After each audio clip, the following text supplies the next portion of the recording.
আমরা সংক্ষেপে আমাদের জগন্নাথ রথযাত্রার মাহাত্ম্যটি একটু শ্রবণ করব, তারপরে আমাদের এখানে অনেক গুণজন আছেন, তোমরা বক্তব্য আলোচনা করবেন। তো তারপরে আমরা রথযাত্রা মহোৎসবে চলে যাব। তো আজকের রথযাত্রায় অনলাইনে থাকবেন ইস্কনের অন্যতম আচার্য এবং দীক্ষাগুরু শ্রী শ্রীমৎ সুবক স্বামী গুরু মহারাজ। সুবক স্বামী গুরু মহারাজের অশেষ করুণা প্রার্থনাকে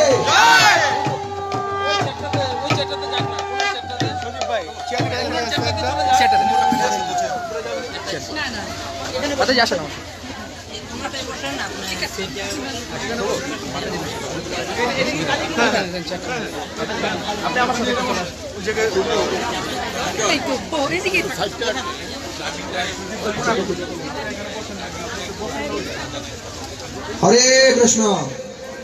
তারপরে কি হলো, মা রোহিণী দেবী তখন বৃন্দাবনস্থ কৃষ্ণ লীলা, গোপীদের লীলা, বস্ত্রহরণ লীলা, অসুর দমন লীলা, এই সমস্ত লীলা যখন উনি বলছেন, তখন শ্রীমতী রাধারানী সম্পর্কে, ললিতা বিশাখা দেবীদের সম্পর্কে ওনারা পরিপূর্ণভাবে অবগত হচ্ছেন।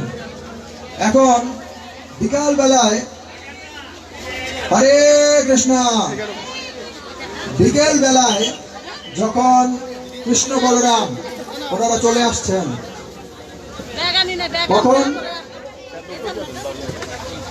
কখন বিকেল বেলায় যখন কৃষ্ণ বলরাম ওনারা চলে আসছেন, এখন সুভদ্রা দেবী তো গেটের মধ্যে দাঁড়ানো, উনি কৃষ্ণ এবং বলরামকে বলছেন, ভাই তোমরা এখানে দাঁড়াও, এখন যেতে পারবে না।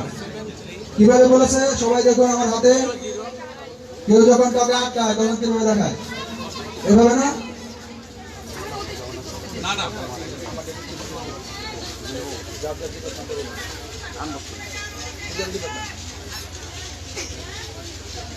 তখন কি হলো, সুভদ্রা দেবী এভাবে আটকে দিলেন কাকে? জগন্নাথ এবং কৃষ্ণ এবং বলরামকে। তো কৃষ্ণ এবং বলরাম তখন সুভদ্রা দেবীকে জিজ্ঞেস করলেন, কি হলো বোন, প্রতিদিন আমরা যাচ্ছি আমাদের বাসগৃহে, কখনো তো তুমি আটকাও না, আজকে কেন আটকালো?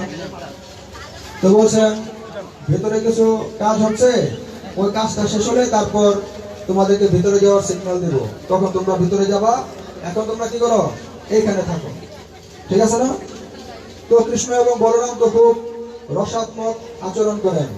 তো তখন বোনের সাথে ওনারা বিভিন্ন ধরনের কথা বলে হাস্যরস করছেন, কিন্তু ওনারা অনেক হাস্যরস করার পরেও খেয়াল করলেন সুভদ্রা দেবী তাদের ভিতরে যাওয়ার পারমিশন দিচ্ছেন। ওইখানে কৃষ্ণ পরমেশ্বর বলরাম শ্রীকৃষ্ণের বৃন্দাবন লীলা শ্রবণ করতে করতে এবং কীর্তন করতে করতে মা রোহিণী দেবী এবং মহিষীগণ পরিপূর্ণভাবে তন্ময় হয়ে আছেন। কৃষ্ণ এবং বলরামের আসার সময় হয়েছে, তাদের সেই জ্ঞান নাই, তারা জ্ঞান শূন্য হয়ে গিয়েছেন। তখন সুভদ্রা দেবীকে এইভাবে দেখে, আটকানো দেখে কৃষ্ণ এবং বলরাম বলছেন, আরে ছাড়ো ছাড়ো ছাড়ো। এখন তিনজনের হাতে এরকম, কিরকম, এরকম না, এরকম। তো তখন কৃষ্ণ এবং বলরাম ওখান থেকে ধ্যানস্থ হলেন।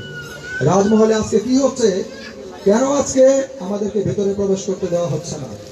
তো কৃষ্ণ এবং বলরাম ওনারা তখন দর্শন করলেন কি, যে বৃন্দাবনের কথা হচ্ছে, কৃষ্ণ মাখন চুরি করেছেন, কৃষ্ণ কালীয় নাগ দমন করেছেন, কৃষ্ণ অগাসুর বকাসুর এদেরকে নিধন করেছেন। গাভীগণ যখন কৃষ্ণকে নৃত্য করতে করতে হাঁটতে দেখেন, তখন তাদের মাতৃবৎ সুখ আস্বাদন করার ইচ্ছা হয় এবং তাদের স্তন থেকে দুগ্ধ খরিত হয়ে মাটি ভিজে যায় তাদের গাভীদের। তো এই সমস্ত লীলা চিন্তা করতে করতে তখন কৃষ্ণ এবং বলরাম এখন বৃন্দাবনস্থ হয়ে গিয়েছেন। আর ওনাদের সেই যে শরীর তখন মোমের মতো তখন গলে যাচ্ছিল ভক্ত বিরহে, ভক্তের সাথে একত্রিত হওয়ার চিন্তা। একটা মোম যখন গলে তখন সেই মনটা বিকারগ্রস্ত হয়ে যায় এবং তার অবয়ব পরিবর্তন হয়ে যায়, নাকি একই রকম থাকে? এরকমই যখন সুভদ্রা দেবী এভাবে দাঁড়িয়ে আছেন, কৃষ্ণ বলরাম এভাবে দাঁড়িয়ে আছেন, এখন ওনাদের শরীরটা মোমের মতো গলে যাচ্ছে। তো মোমটা সাধারণত যেহেতু সলতাটা উপরে থাকে, এই জন্য উপর থেকে আগে গলে, ঠিক না? এখন কৃষ্ণ এবং বলরামের মাথায় তো আর অগ্নি প্রজ্বলিত নেই, এই জন্য ওনাদের পা থেকে, শরীরের ওজনে ওনাদের পা থেকে আগে গলে যাচ্ছে। তা আমরা দেখি জগন্নাথ, বলভদ্র এবং সুভদ্রা দেবী ওনাদের নাভি পর্যন্ত বিগ্রহ প্রকাশ হয়েছে, নাভির নিচে আর বিগ্রহ প্রকাশ নেই। কেন? কারণ ওইখানে কৃষ্ণ এবং বলরাম এবং সুভদ্রা দেবী এই তিনজন তখন বৃন্দাবনের রস শ্রবণ কীর্তন করে তখন ওনাদের চরণ কমল থেকে নাভি পর্যন্ত মোমে গলে গিয়েছিল এবং ওনাদের শরীরের যে অবয়ব, এই অবয়ব বিকৃতি হয়ে গিয়েছিল। তখন সেখানে নারদমুনি চলে আসেন। নারদমুনি আনন্দিত এবং নারদমুনি তখন অশ্রুসিক্ত অবস্থায় তখন কৃষ্ণ এবং বলরামের প্রার্থনা করেন। উনি প্রার্থনা করে বলেন, হে প্রভু, আপনারা ভক্তদের কথা শুনে আপনাদের হৃদয় কেমন বিগলিত হয়, আপনাদের স্বরূপ বিকৃত হয়ে যাচ্ছে, গলে যাচ্ছে। আপনারা কৃপাপূর্বক আপনাদের এই রূপের প্রকাশ করুন, যাতে এই জগৎবাসী বুঝতে পারে যে কোন প্রভুদয় আমাদেরকে কৃপা করার জন্য এবং উদ্ধার করার জন্য আমাদের কাছে আসেন, উনি কেমন ভাবে আমাদের চিন্তা করেন।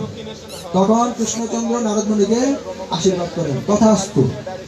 যেহেতু জগৎবাসীদের প্রেমময় উদ্ধার করার জন্য আমাদের এই রূপের প্রকাশ হয়েছে, তোমার ইচ্ছায় আমরা এই মর্তলোকে আবির্ভূত হব এবং আমার নাম হবে জগন্নাথ। কি হবে? কেন? জগতের নাথ। তো আমরা সেই মোমের বিগ্রহ দর্শন করতে পারি, জগন্নাথ, বলভদ্র এবং সুভদ্রা দেবীর এই অপরাকৃত বিগ্রহ দর্শন করার মাধ্যমে। জয় জগন্নাথ বলদেব সুভদ্রা মহারানীর কে, রথযাত্রা মহোৎসব কে, গৌর প্রেমানন্দে হরি হরি বল। তো আন্তর্জাতিক কৃষ্ণ ভাবনামৃত সংঘ ইস্কন এবং শ্রী শ্রী নিতাই চৈতন্য আশ্রম এর পক্ষ থেকে উপস্থিত ভক্তবৃন্দ এবং আমাদের অতিথিবৃন্দ যারা আছেন, সকলকে আমরা দণ্ডবোধ প্রণতি নিবেদন করছি, জগন্নাথ প্রীতি এবং শুভেচ্ছা জানাচ্ছি। আমরা অত্যন্ত কৃতার্থ যে লাঙ্গলবন্দে আমাদের মাঝে বিশেষভাবে উনি উপস্থিত হয়েছেন, মৃন্ময় চক্রবর্তী প্রভু, ইন্ডিয়া হাই কমিশন থেকে। তো আমরা আরও কৃতার্থ অন্যান্য যারা ব্যক্তিবর্গ আছেন, ভক্তবৃন্দ আছেন। এই বৃষ্টির মধ্যে আমাদের কমিটির, মন্দির কমিটির অনেকেই আসতে পারেননি, বিভিন্ন জায়গায় আটকে গিয়েছেন, এবং আমাদের শ্রদ্ধাভাজন যারা আমাদের সবসময় আর্থিক বা মানসিক বা শারীরিক সহযোগিতা প্রদান করেন, তাদের মধ্যে অনেকে আসতে পারেননি এই বৃষ্টির কারণে। আজকে বাংলাদেশের বিভিন্ন জায়গায় বৃষ্টি হচ্ছে এবং একই ধারায় মুষলধারায় বৃষ্টি হচ্ছে। নারায়ণগঞ্জের বাইরে থেকে কয়েকটি জেলা থেকে আমাদের এখানে আজকে ভক্তবৃন্দ আসার কথা ছিল, তারা বের হয়েছে, মাঝখানে এত যানজট বা সমস্যার কারণে তারা আবার ব্যাক করেছে। তো পরবর্তীতে আমাদেরকে মেসেজ করেছে। তো আমরা আমাদের অতিথিদের নিকট আজকে অত্যন্ত কৃতার্থ, সেটা ভাষায় প্রকাশ করার মতো না, যে ওনারা এই এত প্রাকৃতিক বিপর্যয় এর পরেও আজকে আমাদেরকে সময় দিচ্ছেন। জগন্নাথ, বলদেব, সুভদ্রা মহারানীর এই রথযাত্রা মহোৎসবে তারা অংশগ্রহণ করছেন। তো এই ঐতিহাসিক লাঙ্গলবন্দ মহাতীর্থ আন্তর্জাতিক খ্যাতিসম্পন্ন একটি তীর্থ, যা আপনারা সকলে জানেন। ভগবান শ্রী পরশুরাম সেই ভারতের হিমালয়ের পাদদেশ থেকে জল প্রবাহিত করে এই জায়গায় নিয়ে এসেছেন, যাতে যেই জলে একটি মাত্র ডুব দিয়ে ওনার হাত থেকে কুঠার সরে গিয়েছিল, সেই জল কেন হিমালয়ের পাদদেশে থাকবে? সকলেই কেন সেই জলের স্পর্শ পেয়ে বহু বহু জন্ম জন্মান্তরের সেই পাপফল থেকে তারা উদ্ধার হতে পারবে না? তো ভগবান পরশুরামের এই করুণা হয়। তারপরে সেই পুষ্কর তীর্থ থেকে উনি এই সরোবর খনন করতে করতে লাঙ্গলবন্দে এসে ওনার লাঙ্গলটা বন্ধ করেন। তো ওই সময় থেকে এই তীর্থের নাম হয়েছে লাঙ্গলবন্দ। তা আমরা এর মাহাত্ম্য শ্রবণ করতে পারছি যে বহু বহু তীর্থে স্নান করার পরেও, বহু বহু যজ্ঞ সম্পাদন করার পরেও, যিনি স্বয়ং ভগবানের আদেশ অবতার শ্রী পরশুরাম, ওনার মাতৃহত্যা পাপ যাচ্ছে না। কিন্তু একটি পুকুরে স্নান করে, সেটা কোনো নদী নয়, কোনো সমুদ্র নয়, কোনো গঙ্গা, যমুনা, গোদাবরী, সরস্বতী এরকম প্রধান তীর্থ নয়, একটি পুকুরে সরোবরে স্নান করে উনি সমস্ত পাপ থেকে তৎক্ষণাৎ মুক্ত হয়ে গিয়েছেন। উনি অত্যন্ত কৃপাবশত সেই জলকে প্রবাহিত করে একাই খনন করতে করতে উনি লাঙ্গলবন্দে নিয়ে এসেছেন। তা আমরা অষ্টমী স্নানে সারা পৃথিবীর অনেক দেশ থেকে, অনেক প্রত্যন্ত অঞ্চল থেকে আমরা দেখতে পাই ভক্তবৃন্দরা এখানে আসেন, স্নান করেন, পূজা করেন, ভগবান পরশুরামের কথা হয়। সেই পরশুরাম ক্ষেত্রে আমরা আজকে জগন্নাথ, বলভদ্র এবং সুভদ্রা মহারানীর পদচরণ অনুভব করব, যখন আমরা রথযাত্রায় অংশগ্রহণ করব। ভগবান পরশুরাম যখন ছিলেন, তা আমরা জানি উনি 21 বার ক্ষত্রিয়দের দমন করেছিলেন। পরবর্তীতে তখন ভগবান শ্রী রামচন্দ্রের আবির্ভাব হয়। যখন রামচন্দ্র আবির্ভূত হন, সীতা দেবীকে বিবাহ করার জন্য উনি সেই ধনুষ ভাঙেন। তখন ভগবান শ্রী পরশুরাম উনি ধ্যানস্থ অবস্থায় ছিলেন, তপস্যা করছিলেন। যেই ভগবান শিবের ধনুষটা ভেঙেছে, তখন ওনার হৃদয়ে আঘাত হয়। কেননা ভগবান শ্রী পরশুরাম শিবজির আরাধনা করেন। তারপরে উনি, ওনার একটা ক্ষমতা ছিল, উনি অতি দ্রুত, বায়ুর চেয়েও আরো অতি দ্রুত গতিতে, এমনকি কাল সময়ের চেয়ে আরো অনেক দ্রুত গতিতে উনি গমন করতে পারতেন। তৎক্ষণাৎ উনি জনক রাজার সেই রাজমহলে প্রবেশ করেন এবং প্রবেশ করে জিজ্ঞাসা করেন যে আমার প্রভুর এই ধনুষ ভেঙেছে, এত বড় দুঃসাহস কার? হ্যাঁ, তো তখন কেউ কিছু বলছে না, কেন পরশুরাম তো ক্ষত্রিয়দের ধ্বংস করে, এখন যদি এখানে আবার ধ্বংসযজ্ঞ শুরু করে দেয় তো আটকাবে কে? কেউ কিছু বলছে না। উনি কয়েকবার প্রশ্ন করার পরে তখন প্রভু লক্ষণ উনি বলেন, আপনি এই ধনুষ ভাঙ্গা নিয়ে এত চিন্তিত কেন? এটা আমার ভাইয়ের একটা নমুনা মাত্র। আমার দাদা যদি চান, এই বিশ্ব ব্রহ্মাণ্ড উনি এক জায়গা থেকে আরেক জায়গায় মুহূর্তেই স্থানান্তরিত করতে পারেন। আর একটা ধনুষ ভেঙেছে, ওনার তো একটা আঙ্গুলের একটা অংশের কাজ মাত্র। তো তখন ভগবান পরশুরাম উনি জিজ্ঞেস করলেন, তোমার দাদাকে? তো তখন সে রামচন্দ্রকে দেখানো হয়। তো রামচন্দ্র কোনো বডি বিল্ডার ছিলেন না, ওনার কোনো মেদ ভরি ছিল না, উনি ছিলেন স্মার্ট, খুব সুন্দর এবং সুশীল দেহের অধিকারী। তখন উনি এরকম লীলা করেছেন। ওনার শরীরের অভাব দর্শন করে ভগবান পরশুরাম উনি বিশ্বাসই করতে পারছেন না যে ওনার মধ্যে এত শক্তি আছে, উনি শিব ধনুষটি মুহূর্তের মধ্যে ভেঙে দিতে পারেন। তো তখন উনি রামচন্দ্রকে জিজ্ঞাসা করলেন, তুমি কি এই ধনুষ ভেঙেছ? তখন রামচন্দ্র বললেন, হ্যাঁ আমি ভেঙেছি। তো বলছে, আমার তো বিশ্বাস হচ্ছে না যে তোমার মতো এই যুবকের এই শিব ধনুষ ভেঙে ফেলার শক্তি আছে, তা তুমি প্রমাণ দাও। যখন উনি প্রমাণ চাইলেন, তখন ভগবান রামচন্দ্র বললেন, কি প্রমাণ দেবো আমি, বলুন। তখন পরশুরামের একটি তপস্যার একটা বৈষ্ণব ধনুক ছিল, বৈষ্ণব তীর। তো উনি বললেন, আমি এই তীরটি তপস্যার দ্বারা লাভ করেছি, বৈষ্ণব তীর।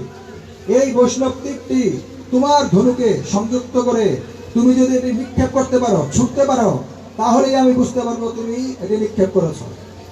এখন প্রভু শ্রী রামচন্দ্র তখন ওনাকে প্রণাম করে তারপরে সেই তীর ওনার ধনুকে যেই সংযুক্ত করেছেন, সংযুক্ত করার সাথে সাথে প্রকৃতি অদ্ভুত আচরণ শুরু করেছে। তখন ভগবান পরশুরাম দর্শন করলেন, যা আমরা দেখেছি কুরুক্ষেত্র যুদ্ধে অর্জুনকে ভগবান বাসুদেব দর্শন করিয়েছেন বিশ্বরূপ। তো পরশুরামজি যখন রামচন্দ্রের বিশ্বরূপ দর্শন করলেন, শ্রীহরির স্বরূপ দর্শন করলেন, তখন উনি ওনাকে প্রণাম নিবেদন করেছেন।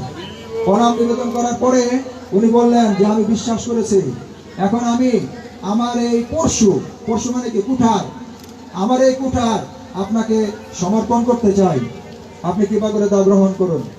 কিন্তু প্রভু শ্রী রামচন্দ্র তখন বলেন, আমি যেহেতু তীর ধনুকে সংযোজন করেছি, সুতরাং এটা কোথাও না কোথাও নিক্ষেপ করতে হবে।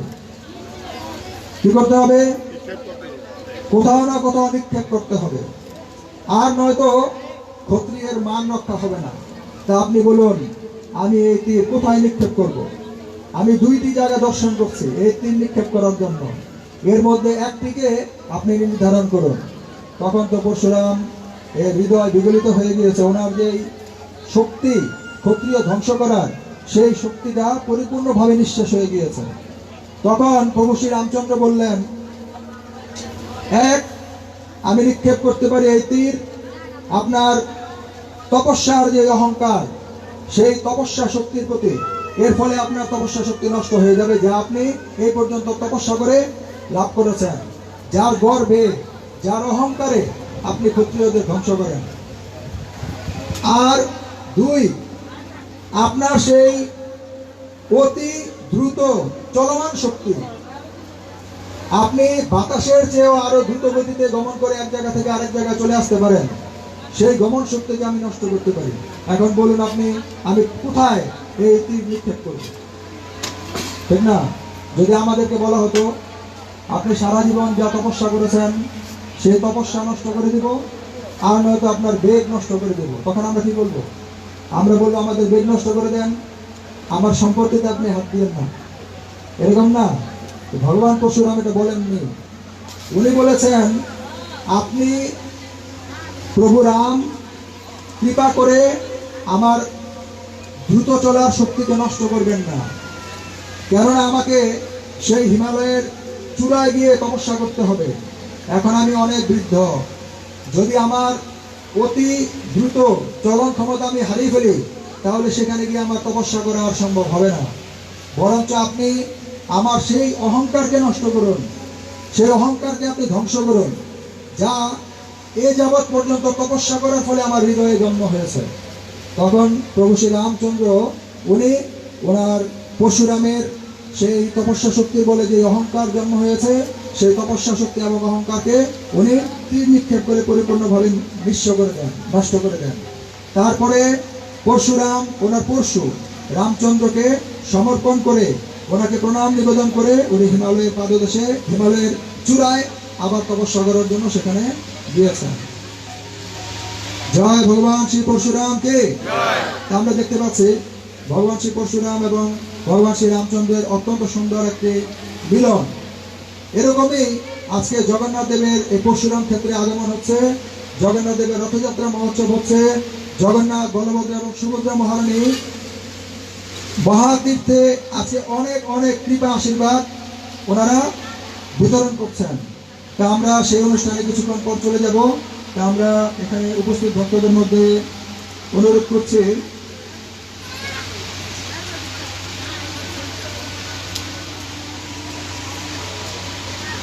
আমাদের বাংলাদেশ পূজা উদযাপন পরিষদ এর পক্ষ থেকে বন্দর জেলার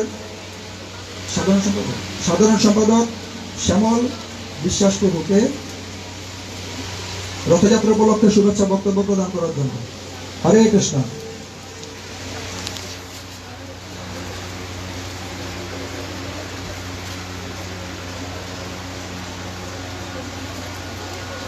হরে কৃষ্ণ। আমার ভক্তি প্রণাম। আজকে শ্রী জগন্নাথ দেবের রথযাত্রা উপলক্ষে শ্রী নিতাই চৈতন্য টিচিং সেন্টার আয়োজিত এই মহতী অনুষ্ঠানে আমাদের মাঝে উপস্থিত আছেন সেই ঢাকা থেকে আগত ডক্টর মৃন্ময় চক্রবর্তী, পরিচালক ইন্দিরা গান্ধী কালচার। দাদা এই বৃষ্টির মাঝে ঢাকা থেকে চলে এসেছেন। আমরা বাংলাদেশ পূজা পরিষদ বন্দর উপজেলা শাখার পক্ষ থেকে দাদাকে প্রণাম জানাই। উপস্থিত আছেন আরেক দাদা দীপক কুমার বণিক, দীপকা। উনি নারায়ণগঞ্জ জেলার অত্যন্ত জনপ্রিয় মানুষ, সদস্য তানু সমস্ত নাম যে উপকমিটি বাংলা আওয়ামী লীগ। দাদু আমাদের সকল প্রোগ্রামে আমরা যখনই ডাকি আমাদের নারায়ণগঞ্জে চলে আসেন। উনি আমাদের নারায়ণগঞ্জের সোনারগাঁয়ের সন্তান। আর আজকের এই অনুষ্ঠানের প্রধান অতিথি, যেই কলেজে আমি লেখাপড়া করেছি, 97 সালে বেরিয়ে এসেছি, সেই তুলাম কলেজের অর্থাৎ শ্রী বিমল চন্দ্র দাস। আর উপস্থিত আছেন আমাদের আরেক শ্রদ্ধা দাদা শ্রী জীবন কৃষ্ণ মোদক, উপাধ্যক্ষ তুলাম কলেজ এবং বাংলাদেশ পূজা পরিষদ নারায়ণগঞ্জ জেলা সহ সভাপতি। উপস্থিত আছেন আমাদের এক ছাত্র দাদা শ্রী ভবানী শঙ্কর দায়, উনিও আমাদের সাংস্কৃতিক সভাপতি নারায়ণগঞ্জ সাংস্কৃতিক জোট, এবং সুজন চন্দ্র দাস সাধারণ সম্পাদক নারায়ণগঞ্জ জেলার জাগ হিন্দু পরিষদ, এবং আমার বন্দরের বিভিন্ন নেতৃবৃন্দ সকলকেই। আসলে আমি একটু যেহেতু আমরা সংগঠন করি সকলের নামগুলো উচ্চারণ নিলাম। এখানে আমার স্যাররা আছেন, অনেক গুণীজন আছেন, কৃষ্ণপ্রভু কান্তপ্রভু আছেন। আমি বেশি সময় নিব না, শুধু এটুকু বলবো এই নারায়ণগঞ্জের মধ্যে এই মহাতীর্থ নাঙ্গলবন্দে পূর্ণ ভূমিতে আপনারা যে উদ্যোগ নিয়েছেন, আমি ধন্যবাদ জানাই এত সুন্দর উদ্যোগকে। যে প্রথমেই আমাদের বন্দরে রথযাত্রা অনুষ্ঠিত হতে যাচ্ছে। আপনারা জানেন আমাদের অনুষ্ঠানে আজকে আমাদের উপজেলা নির্বাহী অফিসার ইনু মহোদয় উপস্থিত থাকার কথা ছিল। উনি যদি আমরা এই অনুষ্ঠানটা কথা ছিল সকাল 10টায় শুরু করার কথা, উনি 10টায় শুরু হতো, উনি চলে আসতেন। আমার সাথে প্রতিনিয়ত যোগাযোগ রাখছেন, প্রতিনিয়ত উনি 10 মিনিট আধা ঘন্টা পর পরে ফোন দিচ্ছেন কী হচ্ছে। তো স্যার বলছে দুপুরে পরে আসবেন।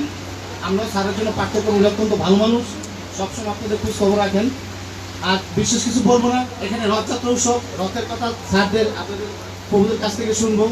আমি সময় নষ্ট করা, আমার সিনিয়র অনেক বিজ্ঞ মানুষ এখানে বসে আছেন। আমি রথ সম্বন্ধে আর কি বলবো, যেটা আমাদের কৃষ্ণকান্ত প্রভু বিশাল বিশাল আচরণ বিবরণ দিয়ে গেছেন। সকলকে আমার ভক্তিময় এবং শুভেচ্ছা এবং আমার প্রণাম নেবেন, এইগুলো আমার সঙ্গে সাথে সকলকে আমার প্রণাম। হরে কৃষ্ণ। ধন্যবাদ সমাজকে। একটু সাউন্ড দিন, একটু সাউন্ড দিন, একটু যাতে স্টেজে থাকে। হরে কৃষ্ণ। তো আমরা ধন্যবাদ জানাচ্ছি সমাজগুলোকে আমাদের সাথে থাকার জন্য এবং রথ সম্পর্কে বিশেষ আলোচনা করার জন্য।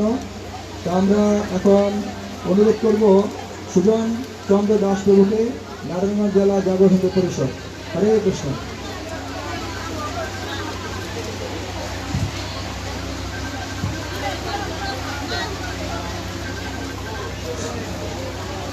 নমস্কার সবাইকে। শ্রী শ্রী নিতাই চৈতন্য প্রিচিং সেন্টার আয়োজিত আজকের এই পূর্ণভূমি মহাতীর্থ লাঙ্গলবন্দে যে রথযাত্রা অনুষ্ঠিত হতে যাচ্ছে, সেই অনুষ্ঠানের প্রধান অতিথি আমার স্যার। আসলে যার সামনে দাঁড়িয়ে আমাদের কথা বলাও ঠিক না, তারপর আজকে সেই স্যার আমাদের স্যারের সামনে দাঁড়িয়ে কথা বলছি। হ্যালো। আজকের অনুষ্ঠানের সভাপতিত্ব করছেন শ্রী ভবানী শঙ্কর রায়, সম্মানিত সভাপতি সাংস্কৃতিক জোট নারায়ণগঞ্জ জেলা।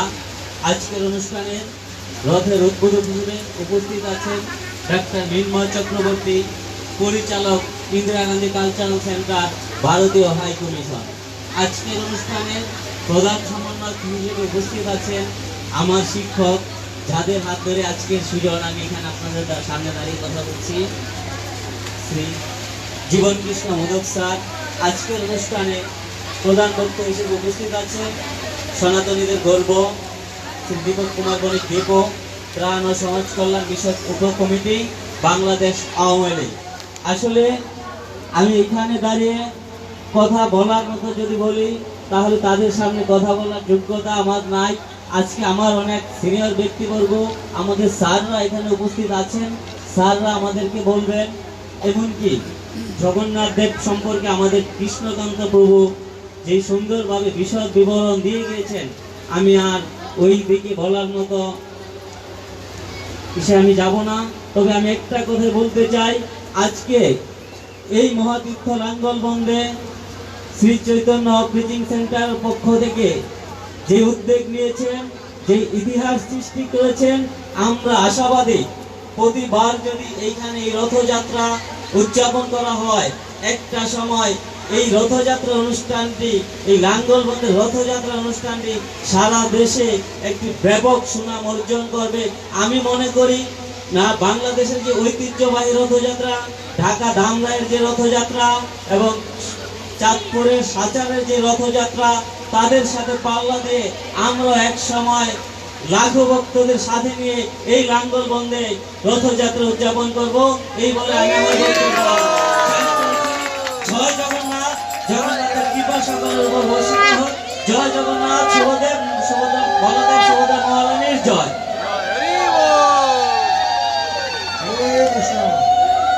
সাউন্ডটা একটু রাখুন, একটু ভালো করে। এটা দূরে যাচ্ছে না, স্পিকার সাউন্ড বেশি একটা দূরে যায় না, এটা কমাবেন না, একটা স্ট্যান্ডার্ডে রাখুন। শিল প্রভুপাদকে। আমাদের এই মহাতীর্থ লাঙ্গলবন রথযাত্রা প্রোগ্রাম যখন আমরা নিই, তখন আমাদের অনেক শুভাকাঙ্ক্ষী আমাদেরকে বলেছেন, আমাদের এই প্রথম রথযাত্রা মহোৎসবটি যা লাঙ্গলবন্দে উদযাপিত হতে যাচ্ছে, এর বিশেষ করে মিডিয়াতে যদি আমরা ভালো প্রচার করতে পারি, প্রথমবারে যা রথযাত্রা মহোৎসবে জনসংখ্যা হবে, পরবর্তীবারে এমনও হতে পারে তার 20 গুণ 30 গুণ বেশি ভক্তের সমাগম হতে পারে।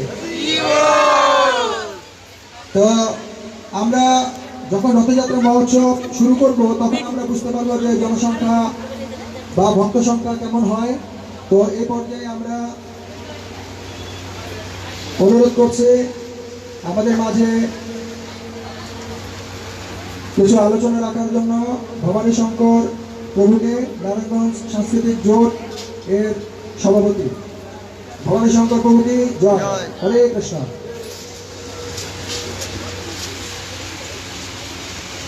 আজকের এই অনুষ্ঠানে মঞ্চে উপবিষ্ট আছেন বিভিন্ন সম্মানিত ব্যক্তিবর্গ।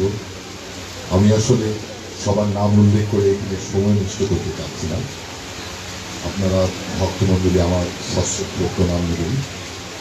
আমি মনে করি যে আমাদের নারায়ণগঞ্জের জন্য আজকে অবশ্যই স্মরণীয় দিন, কারণ আমরা জানি যে নারায়ণগঞ্জের এই লাঙ্গলবন্দের তীর্থস্থানটি বাংলাদেশের অন্যতম একটি তীর্থস্থান, এবং সেইখানে একটি নতুন মাত্রা সংযোজিত হলো সেখানে রথযাত্রা। এটা অবশ্যই আমাদের জন্য আনন্দ। এখানে আপনারা যদি লাঙ্গলবন্দের ইতিহাস দেখেন, পড়েন, জানেন, দেখবেন যে আধ্যাত্মিক না থাকলেও বাস্তবিক যেটা আছে, এখানে অনেক মন্দির আছে, অনেক সাধু সন্ন্যাসী এখানে সমাগম ঘটেছে, অনেক অনেক অনেক ঐতিহ্য এখানে আছে। কিন্তু কালের বিবর্তনে আমাদের উদাসীনতায় আমরা ঐতিহ্যগুলোকে নষ্ট করে ফেলেছি। কিন্তু আজকে আমি কৃষ্ণকান্ত প্রভুকে আন্তরিকভাবে শ্রদ্ধা জানাই যে এই উদ্যোগটি নেওয়ার জন্য এখানে লাঙ্গলবন্দের তীর্থস্থানে রথযাত্রার একটি নতুন মাত্রা সংযোজিত হয়েছে। সুধীমণ্ডলী, আপনারা কৃষ্ণকান্ত প্রভুর কাছে রথের মাহাত্ম্য সম্পর্কে কথা শুনেছেন। আমি ওই রকম রথের মাহাত্ম্য বলার মতো কোনো ধরনের যোগ্যতা আমার নেই, তবে আমি এইটুকু বিশ্বাস করি যে আমাদের জীবনটা তো একটি রথ, এটি একটি চলমান প্রক্রিয়া।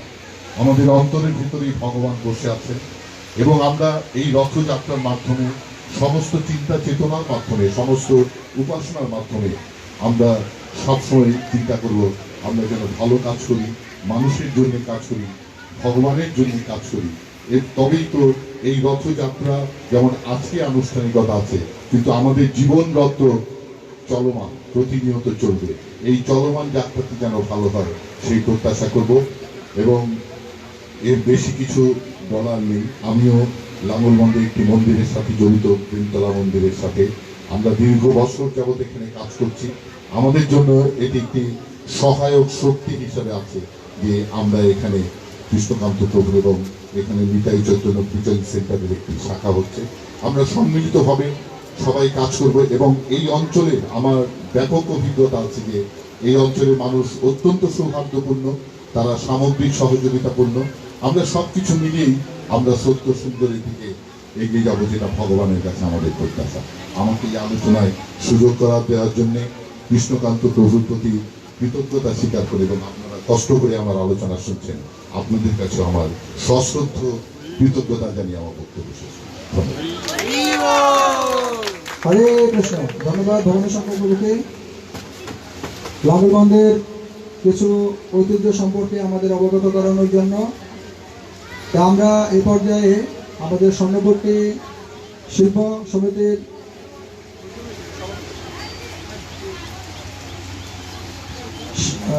বিশ্বনাথ কর্মকার প্রভুকে কিছু বলার জন্য রিকোয়েস্ট করছে। কেননা আমাদের নারায়ণগঞ্জ শহরে আমাদের মন্দির থেকে যে জগন্নাথ, বলভদ্র এবং সুভদ্রা মহারানী বেরিয়েছেন, সারা নারায়ণগঞ্জ শহর প্রদক্ষিণ করার পর স্বর্ণপট্টিতে বালাজি লক্ষ্মী জনার্দন মন্দিরে ওনাদের সেই রথযাত্রা সমাপ্ত হয়েছে এবং বালাজি মন্দির থেকে অত্যন্ত ঐতিহ্যভাবে তারা জগন্নাথ বলভদ্র সুভদ্রা মহারানীকে স্বাগত জানিয়েছেন, বরণ করেছেন। আমরা এখানে কয়েকশো ভক্তের মহাপ্রসাদের ব্যবস্থা করেছি। আগামী 15 তারিখে আমাদের উল্টো রথযাত্রা মহোৎসব শুরু হবে আমলাপাড়া বালাজি মন্দির থেকে। এবং স্বর্ণপট্টিতে আমাদের যারা যারা শুভাকাঙ্ক্ষী আছেন তারা বলেছেন, প্রভু আপনাদের কিছু করতে হবে না, উল্টো রথযাত্রা মহোৎসবে আমাদের ঘর থেকে জগন্নাথ বলভদ্র সুভদ্রা মহারানী বেরোবেন। আমরা যত সুন্দরভাবে তাদেরকে বিদায় সম্বর্ধনা জানাতে পারবো, ওনারা তত ব্যাকুল থাকবেন পরবর্তী বছরে আবার আমাদের কাছে আসার জন্য। এই জন্য উল্টো রথযাত্রা মহোৎসবে আমরা এমনভাবে আয়োজনটা করতে চাই, মহাপ্রসাদ, রথ ডেকোরেশন ইত্যাদি ইত্যাদি, যাতে আমাদের বালাজি জনার্দন মন্দির থেকে জগন্নাথ দেব যখন বেরোবেন তখন উনি আমাদের উপর অত্যন্ত প্রসন্ন হন এবং আমাদের স্বর্ণপট্টিতে আমাদের সুভদ্রা মহারানীর যত সুমঙ্গল চিহ্ন, সেই সুমঙ্গল চিহ্ন আমাদের উপর একটা প্রভাব বিস্তার করে রাখে। জয় জগন্নাথ বলদেব সুভদ্রা মহারানীকে গৌর প্রেমানন্দে। বিশ্বনাথ প্রভু আসুন।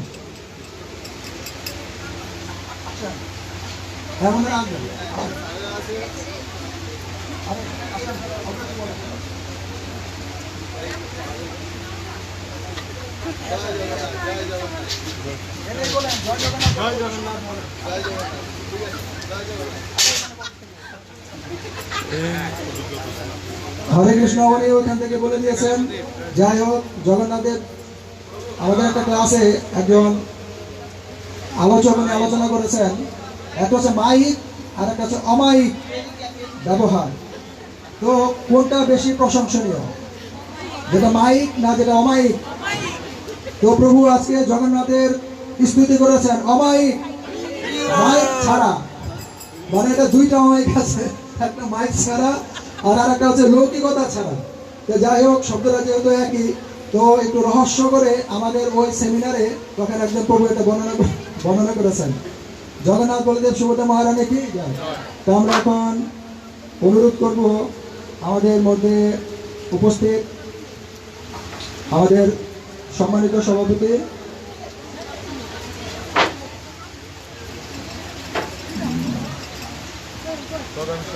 আমাদের প্রধান সমন্বয়ক শ্রী জীবন কৃষ্ণ মোদক স্যারকে। উনি আমাদের ইস্কনের সাথে অনেক যুক্ত, অনেক আগে থেকেই। যতটুকু সম্ভব আমি যতটুকু জানি, আমার ইস্কনের প্রথম সময় থেকেই ওনার নাম আমরা শুনে থাকি। ইস্কনের সাথে উনি সম্পর্কিত আছেন এবং আমরা ওনাকে দেখি বিভিন্ন সময় ইস্কনের সাথে সম্পর্কিত থাকতে এবং প্রোগ্রামগুলোতে অংশগ্রহণ করতে। এবং আমরা ধারণা রাখি উনি ওনার যারা স্টুডেন্ট আছেন তাদেরকেও উৎসাহিত করেন বৈদিক সভ্যতা সম্পর্কে। তা আমরা প্রভুর মুখ থেকে আজকে এই জগন্নাথ বলভদ্র সুভদ্রা মহারানীর রথযাত্রা সম্পর্কে কিছু শুনব। হরে কৃষ্ণ।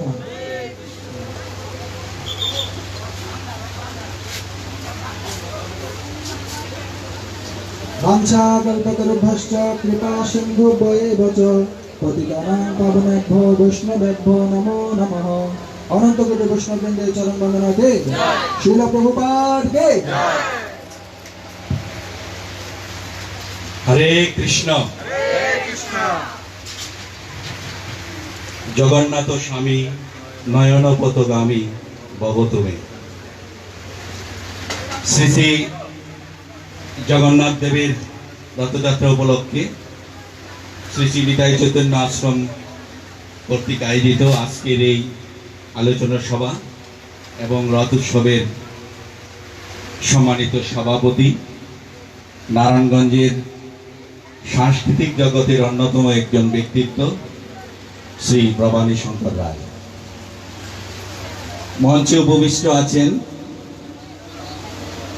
শুধু বাংলাদেশ নয়, শুধু ভারত নয়, এই মিডিয়া জগতের মাধ্যমে যাকে অনেক প্রবচন ওনার শুনে থাকি, ভারতীয় হাই কমিশন এর সম্মানিত ইন্দিরা গান্ধী কালচারাল সেন্টারের সম্মানিত পরিচালক আমার শ্রদ্ধাভাজন ডাক্তার মৃন্ময় চক্রবর্তী প্রভু, উপস্থিত আছেন সরকারি কোলারাম কলেজের শ্রদ্ধাভাজন অধ্যক্ষ প্রফেসর বিমল চন্দ্র দাস, উপস্থিত আছেন আমার একজন প্রিয়ভাজন নেতা, আমার সহযোদ্ধা, আমার আদর্শিক একজন মানুষ, বাংলাদেশ আওয়ামী লীগের ত্রাণ ও সমাজ কল্যাণ উপকমিটির সম্মানিত সদস্য শ্রী দীপক কুমার বণিক দীপু।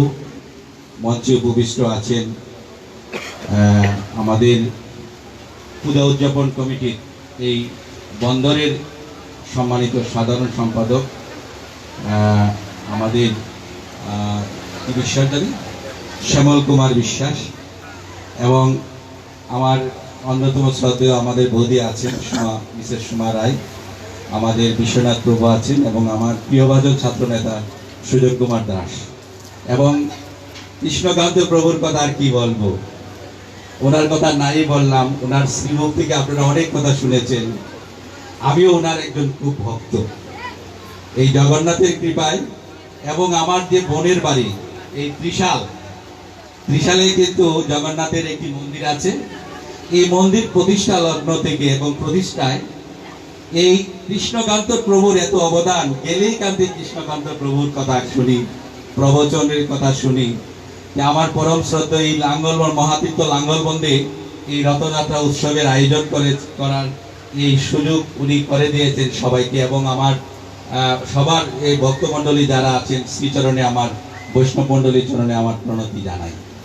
জগন্নাথ সম্পর্কে বলার যতটুকু বলার কৃষ্ণকান্ত প্রভু অনেকখানি বলে দিয়েছেন। আসলে জগন্নাথ সম্পর্কে বলতে গেলে, মাহাত্ম্য সম্পর্কে বলতে গেলে তো আর শেষ হবে না।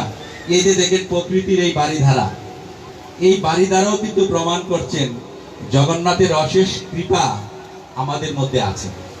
রথযাত্রার সাথে একটি কিন্তু আমাদের প্রাকৃতিক একটি সংযোগ আছে, যে ভগবান তার আশীর্বাণী কিন্তু বর্ষণ করে থাকেন এই প্রাকৃতিক উপায়ে রথযাত্রার মাধ্যমে।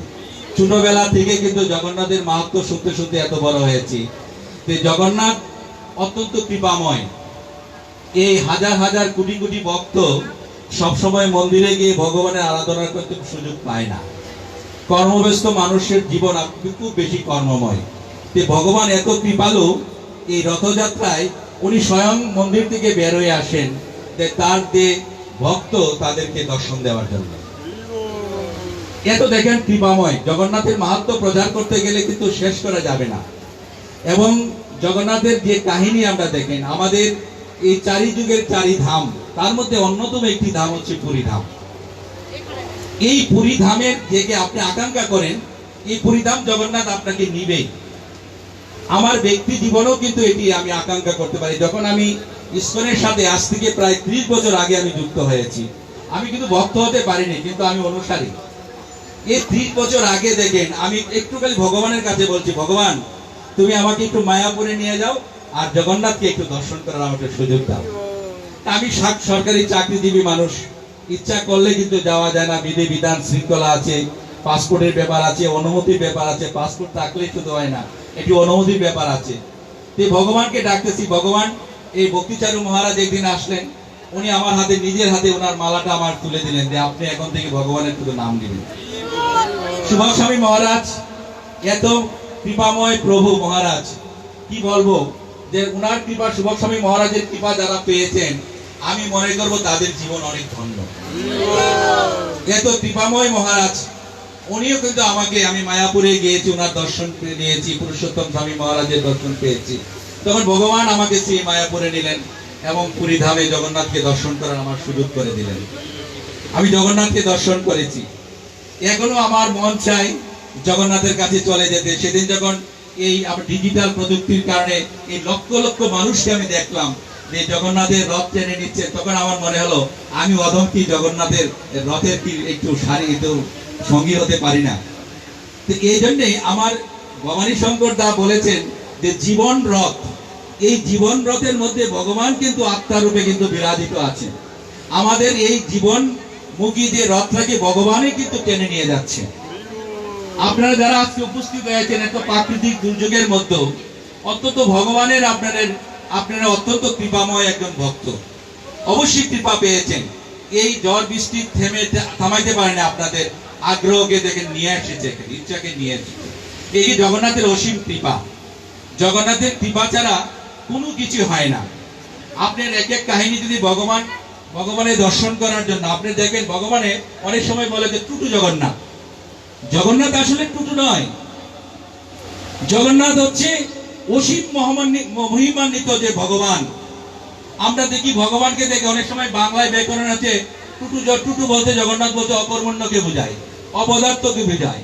কিন্তু এই জগন্নাথ কিন্তু অকর্মণ্য অপদার্থ, এত কর্মণ্য, এত কৃপাময়, এত দয়ালু, তার কোনো তুলনা হয় না। এই জগন্নাথের তুলনা হয় না। এবং দেখবেন জগন্নাথকে দেখলে মনে হয় তার দুটো হাত নাই, দুটো পা নাই। আসলে কি তাই? এটা জগন্নাথের অপার একটি রহস্য। আমরা যখন এই নৃসিংহদেবকে দেখি, যে নৃসিংহদেবের দেখেন প্রতিমূর্তি যখন আমরা দেখি, তখন দেখলে কি মনে হয় যে নৃসিংহ যখন আমরা কীর্তন করি, তখন আপনারা দেখেন নৃসিংহ কীর্তনে কিন্তু আমরা অদ্ভুত একটা কথা বলেছে, অদ্ভুত শৃঙ্গম, হ্যাঁ, অদ্ভুত নক শৃঙ্গম।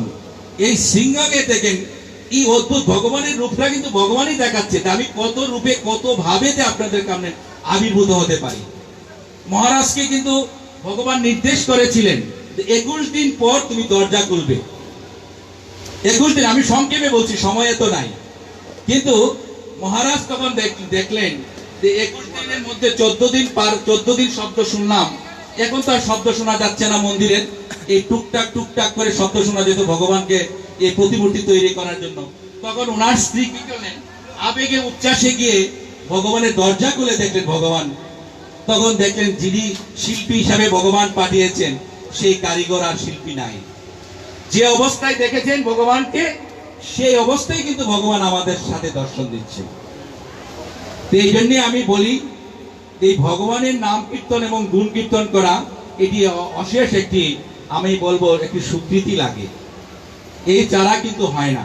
এই যে আস্তে আস্তে মন্দির তৈরি করছেন, জগন্নাথের কাছে আপনাদের কাছে কৃপা চাচ্ছি, মন্দিরের সাথে যেটা আমি কৃষ্ণকান্ত প্রভু সবসময় আমাকে কৃপা করে, আমার সাধ্য অনুযায়ী আমি থাকবো, এই আশাবাদ আমি এখানে ব্যক্ত করছি, আকাঙ্ক্ষা ব্যক্ত করছি। ভক্তরা যেভাবে আপনারা দাঁড়িয়ে আছেন, সবাই যেন বসে বসে একটু শ্রবণ করে, ভগবানের গুণ কীর্তন শ্রবণ করে এবং প্রসাদ নিয়ে যেন ভগবানের রথে প্রাণ দিতে পারেন, উল্টো রথে ভগবানকে আবার তার শ্রীনিবাসে নিয়ে আসতে পারেন।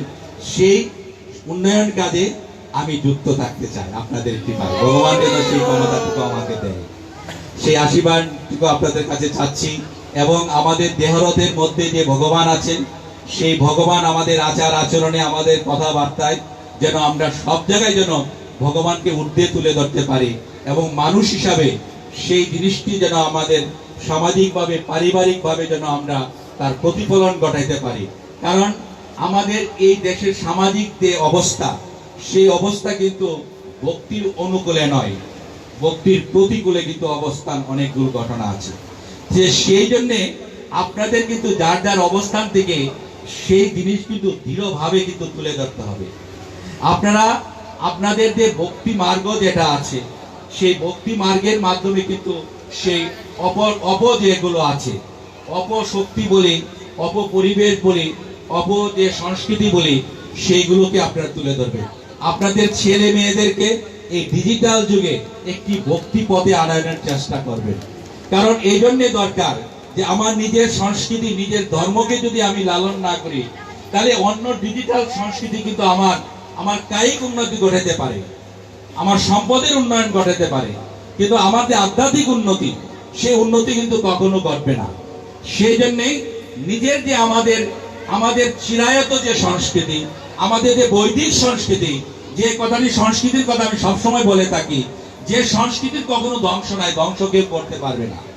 হাজার হাজার মানুষ হাজার হাজার বছর আগে এবং শত শত বছর আগে অনেক চেষ্টা করেছে এই সংস্কৃতিকে ধ্বংস করার জন্য। নালন্দা বিশ্ববিদ্যালয়ের অবস্থা আমি দেখেছি কয়েকদিন আগে পত্রিকায়। সেই নালন্দা বিশ্ববিদ্যালয়ে ইকতারউদ্দিন মোহাম্মদ বিন বখতিয়ার খলজি তার সৈন্য সামন্ত নিয়ে যেভাবে ধ্বংসযজ্ঞ করেছিল, বিশ্বের অন্যতম প্রাচীন একটি বিশ্ববিদ্যালয়, যখন অক্সফোর্ড বিশ্ববিদ্যালয় হয় না, যখন কেমব্রিজ বিশ্ববিদ্যালয় হয় না, যখন টরন্টো বিশ্ববিদ্যালয় পাশ্চাত্য দেশে হয় না, তখন তক্ষশিলা এবং নালন্দা এই বৈদিক সংস্কৃতির মানুষেরা কিন্তু তৈরি করেছিলেন। তখন 10 থেকে 20,000 ছাত্রছাত্রী সেখানে ছিলেন, 2000 শিক্ষক সেখানে ছিলেন। সেই আদি সংস্কৃতির ধারক এবং বাহক হচ্ছে আপনারা। এই হিন্দু মানুষেরা হচ্ছে পৃথিবীর সবচেয়ে আদি সংস্কৃতির ধারক এবং বাহক। এই সংস্কৃতিকে আপনারা আপনাদের আচার আচরণের মাধ্যমে এবং জ্ঞানের মাধ্যমে আপনাকে তুলে ধরার চেষ্টা করবেন। নতুন ছেলে মেয়েদেরকে শিক্ষা দিবেন, বৈদিক সংস্কৃতির শিক্ষা দিবেন, বৈদিক আচার আচরণের শিক্ষা দিবেন। আমাদের শ্রীমদ্ ভগবত গীতাতে যথাযথ এটি একটু পড়ানোর চেষ্টা করবেন। এটির মধ্যে যে রসাস্বাদন করতে পারবে, সেই রসাস্বাদন কিন্তু অন্য পুস্তকে কিন্তু সেভাবে করতে পারবে না। সেই জন্যই বলি যথাযথ কেন কৃষ্ণকান্ত প্রভু বলে দিবেন। অনেকে যথাযথ নিয়ে খুব বিতর্ক করে, অন্য গীতা গ্রন্থগুলোতে যথাযথ নয়, অবশ্যই যথাযথ, কিন্তু এটা এই জন্যই যথাযথ, এটার ব্যাখ্যা বিশ্লেষণ এবং এটার যে এই গতি বা মোশন যেটাকে বলি, সেখানে প্রভুপাদ কিন্তু এটাকে সুস্পষ্টভাবে তুলে ধরার চেষ্টা করেছে। এই জন্যই প্রভুপাদ হচ্ছে আমাদের আজকের যুগে, আজকের এই হিন্দু সমাজের, হিন্দু সংস্কৃতির, আমাদের স্বামী বিবেকানন্দ শিকাগো শহরে গিয়ে যে বৈদিক সংস্কৃতি রক্ষা করার জন্য যে বক্তব্যগুলো তুলে ধরেছিলেন, প্রভুপাদ পাশ্চাত্য দেশে গিয়ে সেই সংস্কৃতিকে নতুন করে তুলে ধরার কিন্তু প্রয়াস করেছেন। আমি ওয়েস্ট ভার্জিনিয়ায় নববৃন্দাবনে গিয়ে আমি প্রথমেই কিন্তু দণ্ডবোধ প্রণাম করেছি যে ভগবান আপনি আমাকে এখানে এনেছেন। আমার কিন্তু আকাঙ্ক্ষা ছিল নববৃন্দাবন দর্শন করা। আমি ওয়েস্ট ভার্জিনিয়ায় গিয়ে প্রভুপাদের যে এই কর্মকাণ্ডগুলো দেখলাম, এবং আমাদের নারায়ণগঞ্জের একজন ভক্ত আছে, এই আমাদের এই ভবানীদার কথা বলা হয় যে পূর্ণভূমি নারায়ণগঞ্জ, পূর্ণভূমি হচ্ছে এই নাঙ্গলগঞ্জ। এখান থেকে যে সন্তান সন্ততি জন্ম নেয় তার লক্ষ জনের একজন হলেও কিন্তু পরম ভক্ত হয়। এই জন্যই আমি ওয়েস্ট ভার্জিনিয়াতে গিয়ে আমি নারায়ণগঞ্জের একজন ভক্তকে পেয়েছি। হ্যাঁ, এই ভক্ত হচ্ছে সেই ভার্জিনিয়ার, ওয়েস্ট ভার্জিনিয়ার নববৃন্দাবনের পরিচালক। উনি আমাকে যেভাবে সমাদর করেন, আপ্যায়ন করেন আমেরিকাতে, আমি অভিভূত হয়ে গেছি। আপনাদের মধ্যেও তো ভক্ত বের হবে আগামী দিনে, যারা এই বাংলাদেশকে নয় সারা পৃথিবীকে লিড দিবে। আপনাদের মধ্যে সেই ভক্তির উন্মেষ ঘটুক, সৃজন হোক, এবং আপনাদের কৃপায় আর অধিক বাক বিস্তার করছি না। ভগবানের মাহাত্ম্য প্রচার করা আরো খুব দরকার ছিল। কৃষ্ণকান্ত প্রভু যদি আবার একটু আমাকে কৃপা করে আরেকদিন সুবিস্তৃত এই পরিসরে এসে আপনাদের সামনে, আপনাদের সাথে নিয়ে আপনাদের কাছ থেকে শুনবো, আমিও কিন্তু শোনাবো, দিব আর মিলবো, মিলবো আর মিলাবো এই শীতলক্ষা নদীর মহা লাঙ্গল বন্ধের তীর্থস্থানের, ব্রহ্মপুত্র নদের এই ব্রহ্মস্থানের এই বসে বসে আমরা আসুন ভক্তিপদে আমরা অগ্রসর হই। নীলাচল নিবাসায় নিত্যায় পরমাত্মনে বলভদ্রায় সুভদ্রাম জগন্নাথায়তে নম। জগন্নাথের কৃপা সকলের উপর বর্ষিত হোক। হরে কৃষ্ণ হরে কৃষ্ণ কৃষ্ণ কৃষ্ণ হরে হরে, হরে রাম রাম রাম হরে হরে। জয় জগন্নাথ বলরাম সুভদ্রা মাই কি জয়, জগন্নাথ বলরাম সুভদ্রা মাই কি জয়, জগন্নাথ বলরাম সুভদ্রা মহারানী কি। সবার শ্রীচরণে প্রণতি। হরে কৃষ্ণ।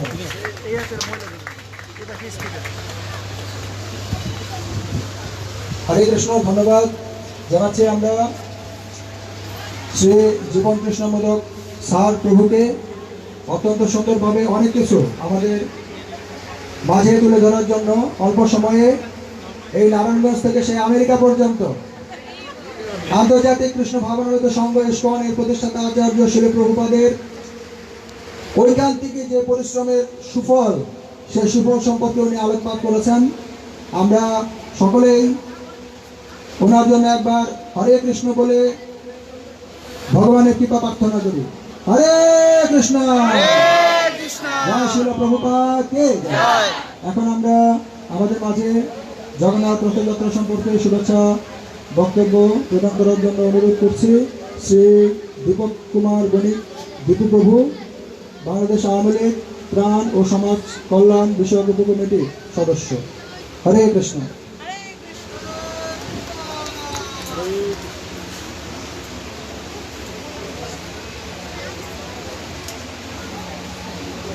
নমস্কার সকলকে।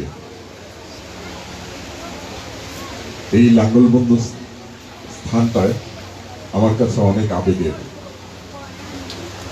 অনেক ঐতিহ্যবাহী একটি এলাকা হচ্ছে এই লাঙ্গলবন্ধু। ছোটবেলায় আমি তখন অনেক ছোট, তখন একবার এসেছিলাম এই লাঙ্গলবন্ধু স্থানে, তাও হেঁটে হেঁটে আসতে হতো। আমার বাড়ি হচ্ছে সোনারগাঁয়ে, বারোদিতে আমার বাড়ি। তো তখন যোগাযোগ ব্যবস্থার ততটা উন্নত ছিল না, হেঁটে হেঁটে আসতে হতো এই লাঙ্গলবন্ধু স্নানে। আজকে দীর্ঘদিন পরে এই লাঙ্গলবন্ধু স্নান যেখানে হয় সেখানে দাঁড়িয়ে আপনাদের সামনে কথা বলছি। আজকের অনুষ্ঠানের সভাপতিত্ব করছেন ভবানী শঙ্কর রায়, যার কথাগুলো আমি মন্ত্রমুগ্ধের মতো শুনছিলাম। এখানে উপস্থিত হয়েছেন, এই অনুষ্ঠানকে ধন্য করেছেন ইন্ডিয়ান হাই কমিশনের ইন্দিরা গান্ধী সাংস্কৃতিক কেন্দ্রের সম্মানিত ডাইরেক্টর ডাক্তার মৃন্ময় চক্রবর্তী। এখানে উপস্থিত আছেন আমার গুরুজন, মানুষ গড়ার কারিগর, এই অনুষ্ঠানের প্রধান অতিথি শ্রী বিমল চন্দ্র দাস, সরকারি তুলারাম কলেজের মাননীয় অধ্যক্ষ। উপস্থিত আছেন শ্রী জীবন কৃষ্ণ মোদক, উনি আমার রাজনৈতিক সহকর্মী, রাজনৈতিক বড় ভাই। উনি মানুষ গড়ার কারিগর, উনি শিক্ষক, উনি সরকারি তুলারাম কলেজ এর উপাধ্যক্ষ। এখানে আমার অনেক ভাইয়েরা উপস্থিত আছেন, বৌদি উপস্থিত আছেন, আর আমার সামনে যারা উপস্থিত আছেন সকলকে রথযাত্রার শুভেচ্ছা জানাচ্ছি। রথযাত্রা নিয়ে কথা বলার মতো যোগ্যতা আমার নেই, কারণটা হচ্ছে আমি শাস্ত্রীয় জ্ঞান সম্পর্কে অনেকটাই অজ্ঞ। তবে আমি যেভাবে রথযাত্রাকে দেখি, আমি যেভাবে রথযাত্রাকে বুঝি, সেভাবেই হয়তো দু একটি কথা আপনাদের সামনে তুলে ধরতে পারব। রথযাত্রা লোকারণ্য মহা ধুমধাম, ভক্তেরা লোটে পায়ে করিছে প্রণাম। পথ ভাবে আমি দেব, রথ ভাবে আমি, মূর্তি ভাবে আমি দেব, হাসে অন্তর্জনে। কথাটা শুনে আপনাদের অনেকেরই মনে হতে পারে ব্রাহ্মণ পরিবারে জন্মগ্রহণ করেও রবীন্দ্রনাথ ঠাকুর রথযাত্রা উৎসবকে নিয়ে বিদ্রুপ করেছেন। আদতই কি তাই? আদতে কিন্তু তা নয়। উনি আসলে বিদ্রুপ করেননি, উনি ধর্মের নিখুড় তত্ত্বকে অনুধাবন করতে বলেছেন। সকল জাতির সৃষ্টি যে তার, এ বিশ্ব মায়ের বিশ্বঘর, মায়ের ছেলে সবাই সমান, তার কাছে নাই আত্মপর। তোরা সৃষ্টিকে তার ঘৃণা করে, স্রষ্টায় বুঝিস জীবন ভরে। ভস্যে ঘৃত ঢালা সেজে, বাছর মেরে গাঁথি দেওয়া, জাতির নামে জাতি সব, জাত জালি আত্মঞ্চ দেওয়া। কাজী নজরুল ইসলামের এই কথাগুলো শুনে আপনাদের অনেকেরই মনে হতে পারে উনি ধর্মের বিরুদ্ধে কথা বলেছেন। কাজী নজরুলের শ্যামা সঙ্গীত শুনেছেন আপনারা কখনো? বল রে জবা বল, কোন সাধনায় পেলি রে সীমা, আমারও মায়ের চরণ তল। বল রে জবা বল। শ্রীকৃষ্ণকে নিয়ে উনি গান গেয়েছিলেন। সখী সে হরি কেমন বল, নাম শুনে যা এত প্রেম জাগে, চোখে আনে এত জল। সখী সে হরি কেমন বল। কি কাজী নজরুল ইসলামকে এখন কি মনে হচ্ছে উনি হিন্দু? আদৌ তো না, উনি হিন্দু না, উনি আসলে একজন মানুষ। আমাদের জ্ঞানের সীমাবদ্ধতার কারণেই আমরা অনেক সময় সত্য ও সুন্দর উপলব্ধি করতে পারি না। রামকৃষ্ণ পরমহংসদেব কি বলেছেন জানেন? যত মত তত পথ। আমাদের পরমত সহিষ্ণু হতে হবে। স্বামী বিবেকানন্দ বলেছেন, পুতুল পূজা করে না হিন্দু, কাঠ মাটি দিয়ে গড়া, মৃন্ময় মাঝে চিন্ময় হেরে হয়ে যায় আত্মহারা। অর্থাৎ হিন্দুরা আমরা কিন্তু মূর্তি পূজা করি না, আমরা পুতুল পূজা করি না, আমরা পূজা করি ঈশ্বরের। আমরা যে প্রতীকটি তৈরি করি, আমরা যে মূর্তিটি তৈরি করি, সেটি হচ্ছে ঈশ্বরের মূর্ত প্রতীক। সেই প্রতীককে ঈশ্বর হিসাবে কল্পনা করে, ঈশ্বর হিসাবে ভেবে আমরা তার পূজা অর্চনা করি। কিন্তু এই প্রতীককেই অনেকে অনেক রকম ভাবে ব্যাখ্যা করে। অর্থাৎ আমরা প্রতীককে সঠিকভাবে উপস্থাপন করতে পারি না, সঠিকভাবে অনুধাবন করতে পারি না, যেটা আমাদের করতে হবে। বলতে পারিস বিশ্বপিতা ভগবানের কোন সে জাত, কোন ছেলের তার লাগলে ছোঁয়া, অসতী হন জগন্নাথ। ওরে ভগবানের জাত যদি নাই, ওরে নারায়ণের জাত যদি নাই, তোদের কিসের জাতের বালাই, তোরা ছেলের মুখে থুতু দিয়ে মার মুখে দেশ ধুকে ধোয়া। এই যে জগন্নাথ এখানে এসছে, জগৎ আর নাথ দুইটি শব্দের সমন্বয়ে জগন্নাথ। জগৎ হচ্ছে এই বিশ্ব ব্রহ্মাণ্ড, আর নাথ হচ্ছে প্রভু। এই বিশ্ব ব্রহ্মাণ্ডের প্রভু জগন্নাথ তার ভাই বলরাম এবং বোন সুভদ্রাকে নিয়ে মামার বাড়িতে বেড়াতে গিয়েছে। সেটা নিয়ে আমাদের এই রথযাত্রা উৎসব। মাসির বাড়ি। আমার কাছে এই যে ভগবানের তার ভাই ও বোনকে নিয়ে মাসির বাড়িতে বেড়াতে যাওয়া, এটা আমার কাছে মনে হয় একান্নবর্তিতা। এটা আমার কাছে সামাজিক বন্ধন, এটা আমার কাছে সহমর্মিতা, এটা সমাজের একে অপরের সাথে আত্মিক বন্ধন সৃষ্টির একটি প্রক্রিয়া হিসাবে আমি দেখি। আত্মিক বন্ধন সৃষ্টিতে রক্তের বন্ধনের কিন্তু কোনো প্রয়োজন হয় না। আত্মায় আত্মায় যে সম্পর্ক, সেই সম্পর্ক তৈরিতে কোনো কিছুই বাধা মানে না। এখানে জাত, কাল, পাত্র, ধর্ম কোনো কিছুই বাধা হয়ে দাঁড়ায় না আপনার সাথে আর আমার যদি আত্মিক বন্ধন আমি সৃষ্টি করতে চাই। আমাদের মননকে শুদ্ধ করতে হবে, আমাদের মানবিক মানুষ হিসাবে গড়ে উঠতে হবে। আর এই যে রথযাত্রা উৎসব, এই রথযাত্রা উৎসব হচ্ছে আমার কাছে, রথ হচ্ছে আমাদের দেহ। আমাদের পুরীতে যেই রথ উৎসব হয়, সেই রথ উৎসবে কিন্তু 206টি কাঠ দিয়ে সেই রথটি তৈরি করা হয়। এই 206টি রথ কি জানেন? কাঠ কি, কিসের প্রতীক? আমাদের দেহ কিন্তু তৈরি হয়েছে 206টি অস্থি দিয়ে, হাড় দিয়ে। সুতরাং এটা হচ্ছে আমাদের দেহটা হচ্ছে এই রথ, আর এই রথের সারথি হচ্ছে আমাদের আত্মা। আর আমরা এই যে রশি ধরে টানি, এটা হচ্ছে আমাদের মন। আমাদের দেহ আমাদের আত্মা দ্বারা পরিচালিত, আত্মার মাধ্যমে এটি শক্তি পায়, আর আমাদের মন দ্বারা সেই দেহ পরিচালিত হয়।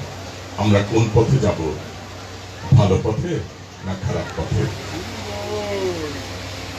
আজকে এই রথযাত্রা উৎসবে দাঁড়িয়ে আমি শুধু আপনাদের কাছে একটি মিনতি করব, চলুন আমরা সকলে সত্যের পথে হাঁটি, চলুন আমরা সকলে মঙ্গলের পথে হাঁটি, চলুন আমরা সকলে যা কিছু সুন্দর তার পথে হাঁটি। এই হোক আজকে রথযাত্রার প্রতিপাদ্য। সকলকে ধন্যবাদ আমাকে এই অনুষ্ঠানে নিমন্ত্রণ জানানোর জন্য। যারা নিমন্ত্রণ জানিয়েছেন শ্রী শ্রী চৈতন্য আশ্রম সকল নেতৃবৃন্দ এবং প্রভুদের প্রতি কৃতজ্ঞতা জানিয়ে আমি আমার বক্তব্য শেষ করছি। জয় বাংলা, জয় বঙ্গবন্ধু। হরে কৃষ্ণ। ধন্যবাদ জানাচ্ছি আমরা দীপপ্রভুকে। অত্যন্ত সুন্দরভাবে আমাদের চিন্ময় যে জগৎ এবং জড়জগৎ এর মধ্যে সমন্বিত কিছু আলোচনা আমাদের মধ্যে পেশ করার জন্য শিল প্রভুপাদকে। এখন আমরা বিনীত অনুরোধ করছি সরকারি তুলারাম কলেজ এর অধ্যক্ষ শ্রী বিমলচন্দ্র দাস প্রভুকে রথযাত্রা সম্পর্কে কিছু আলোকপাত করার জন্য। হরে কৃষ্ণ।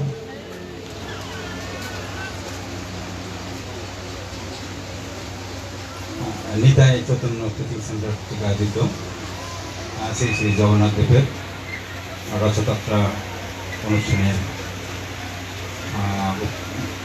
উপস্থিত মঞ্চ উপবিষ্ট সম্মানিত অতিথিবৃন্দ,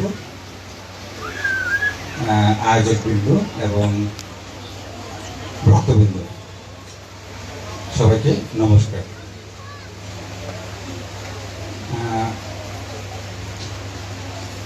রথযাত্রা সম্পর্কে আমাদের সম্মানিত বক্তাগণ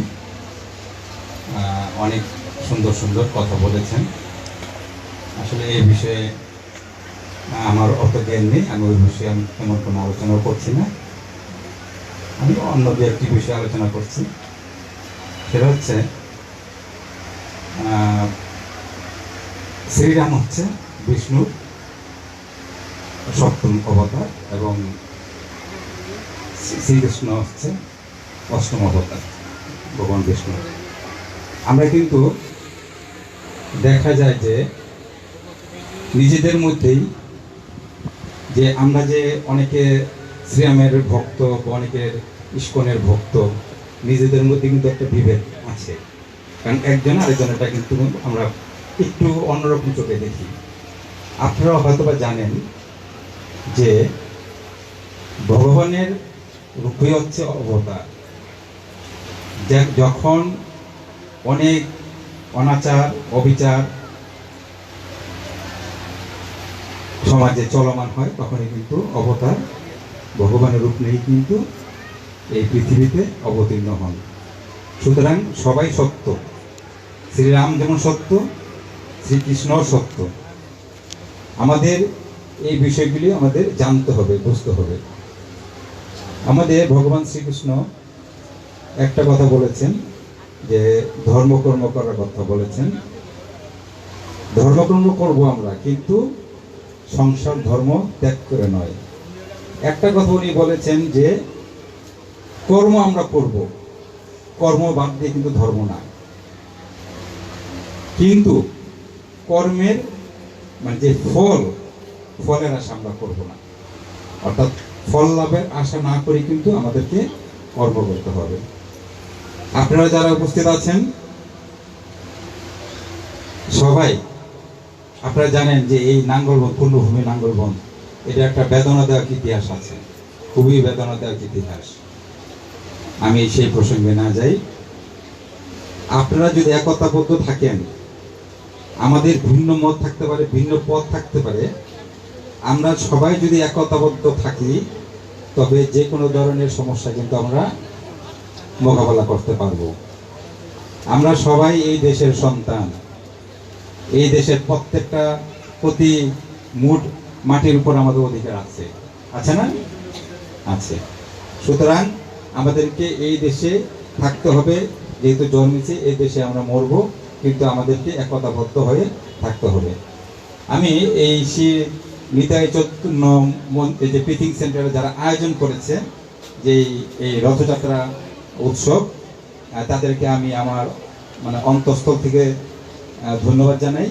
আসলে এই ধরনের অনুষ্ঠানের মাধ্যমে কিন্তু আমাদের মধ্যে একতা তৈরি হবে এবং আমরা যারা সমাজে আছি, হিন্দু সমাজে আছি, তারা আমরা এই সব ছোট ছোট অনুষ্ঠানের মাধ্যমে কিন্তু আমরা একাত্মবদ্ধ হব এবং নিজেদের মধ্যে আমাদের যে শক্তি, সেই শক্তিটা অর্জন করব।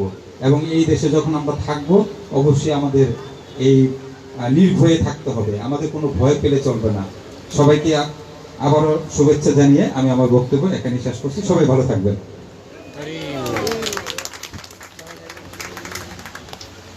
হরে কৃষ্ণ। তো দীপপ্রভুর এখন একটু আরেকটা প্রোগ্রামে চলে যেতে হবে।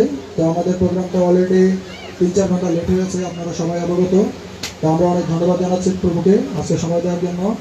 আমরা আমাদের শ্রী নিতাই চৈতন্য আশ্রমের পক্ষ থেকে শ্রী রাধাকৃষ্ণের রত্নমালা নামক একটি গ্রন্থ, যা ইংলিশ বুক শিল সুবক স্বামী গুরু মহারাজ লিপিবদ্ধ করেছেন, প্রভুকে আমরা গিফট প্রদান করছি।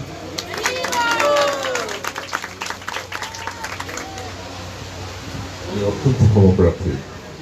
সকাল 10টায় প্রোগ্রাম হবে মনে করে আমি একটা প্রোগ্রামে যাওয়ার জন্য সম্মতি জ্ঞাপন করেছিলাম সোনারগাঁয়ে। এখান থেকে যেতে অ্যাটলিস্ট 1 ঘন্টা লাগবে। প্রোগ্রামটা 2টায় শুরু হবে। আমি অলরেডি লেট। আমি হয়তো আরো কিছুক্ষণ আপনাদের সাথে থাকতে পারলে আমার অনেক ভালো লাগতো। আমার এই অক্ষমতাকে ক্ষমা সুন্দর দৃষ্টিতে দেখবেন। ধন্যবাদ। হরে কৃষ্ণ। তো আমরা আমাদের এই পাশ থেকে একটু দুজন ভক্তকে একটু যে কোনো একটা সাইডে যাওয়ার জন্য বিশেষ রিকোয়েস্ট করছে।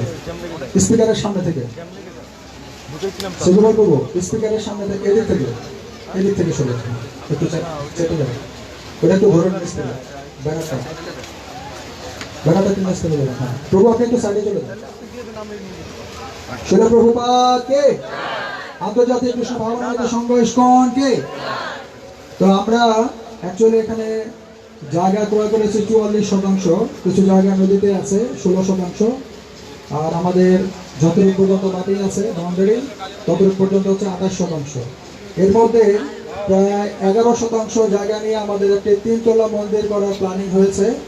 তা আমাদের মন্দিরের যিনি ইঞ্জিনিয়ারিং প্রজেক্টে দেখাশোনা করছেন, ইঞ্জিনিয়ার গৌরাঙ্গ প্রভু, উনি লক্ষ্মীনারায়ণ আখড়ায় যে মন্দিরটি হয়েছে ওই প্রজেক্টের সাথে উনি সম্পর্কিত, উনি তার প্রজেক্ট ফাইল করেছেন। এবং আমাদের নগরখানপুরে যে 6 তলা মন্দির আছে তার প্রজেক্টে উনি তৈরি করেছেন।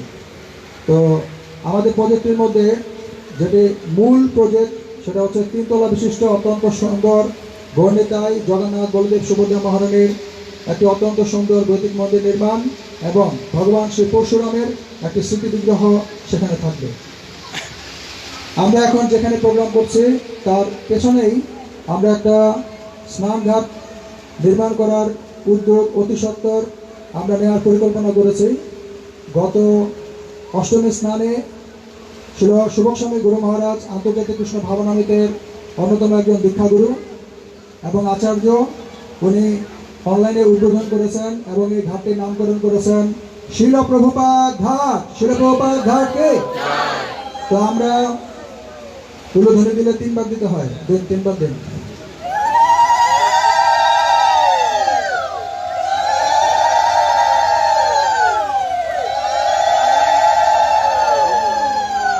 হরে কৃষ্ণ। তা আমরা এই ঘাটটি একটু আধুনিকরণ করতে চাচ্ছি। এই ঘাটের নিচে আমাদের 12 থেকে 13 ফুট আসা যাওয়ার জন্য পুরো ছাদ খালি থাকবে এবং তার উপর থেকে 4টা তলা থাকবে, যেখানে আমাদের নির্মাণ হবে ভক্ত নিবাস, যাতে দূর দূরান্ত থেকে গৃহস্থ ভক্তগণ লাঙ্গলবন্দ মহাতীর্থে কয়েকদিন কয়েক রাত অবস্থান করতে পারেন। ব্রহ্মপুত্র নদের আবহাওয়া, তার পবিত্রতা এবং শিশু গৌর সুন্দর নিতাই সুন্দর জগন্নাথ বলদেব সুভদ্রা মহারানীর এবং ভগবান শ্রী পরশুরামের কৃপা নেওয়ার জন্য। তো এই ঘাটে আমাদের নকশা হয়েছে 24টি পাইলিং হবে। কিছু পাইলিং নদীর কিনারে থাকার কারণে 100 ফুট, কিছু পাইলিং 80 ফুট, কিছু পাইলিং 60 ফুট, এরকম 24টি পাইলিং হবে। 24টি পাইলিং এর উপর 12টি পিলার দাঁড়াবে।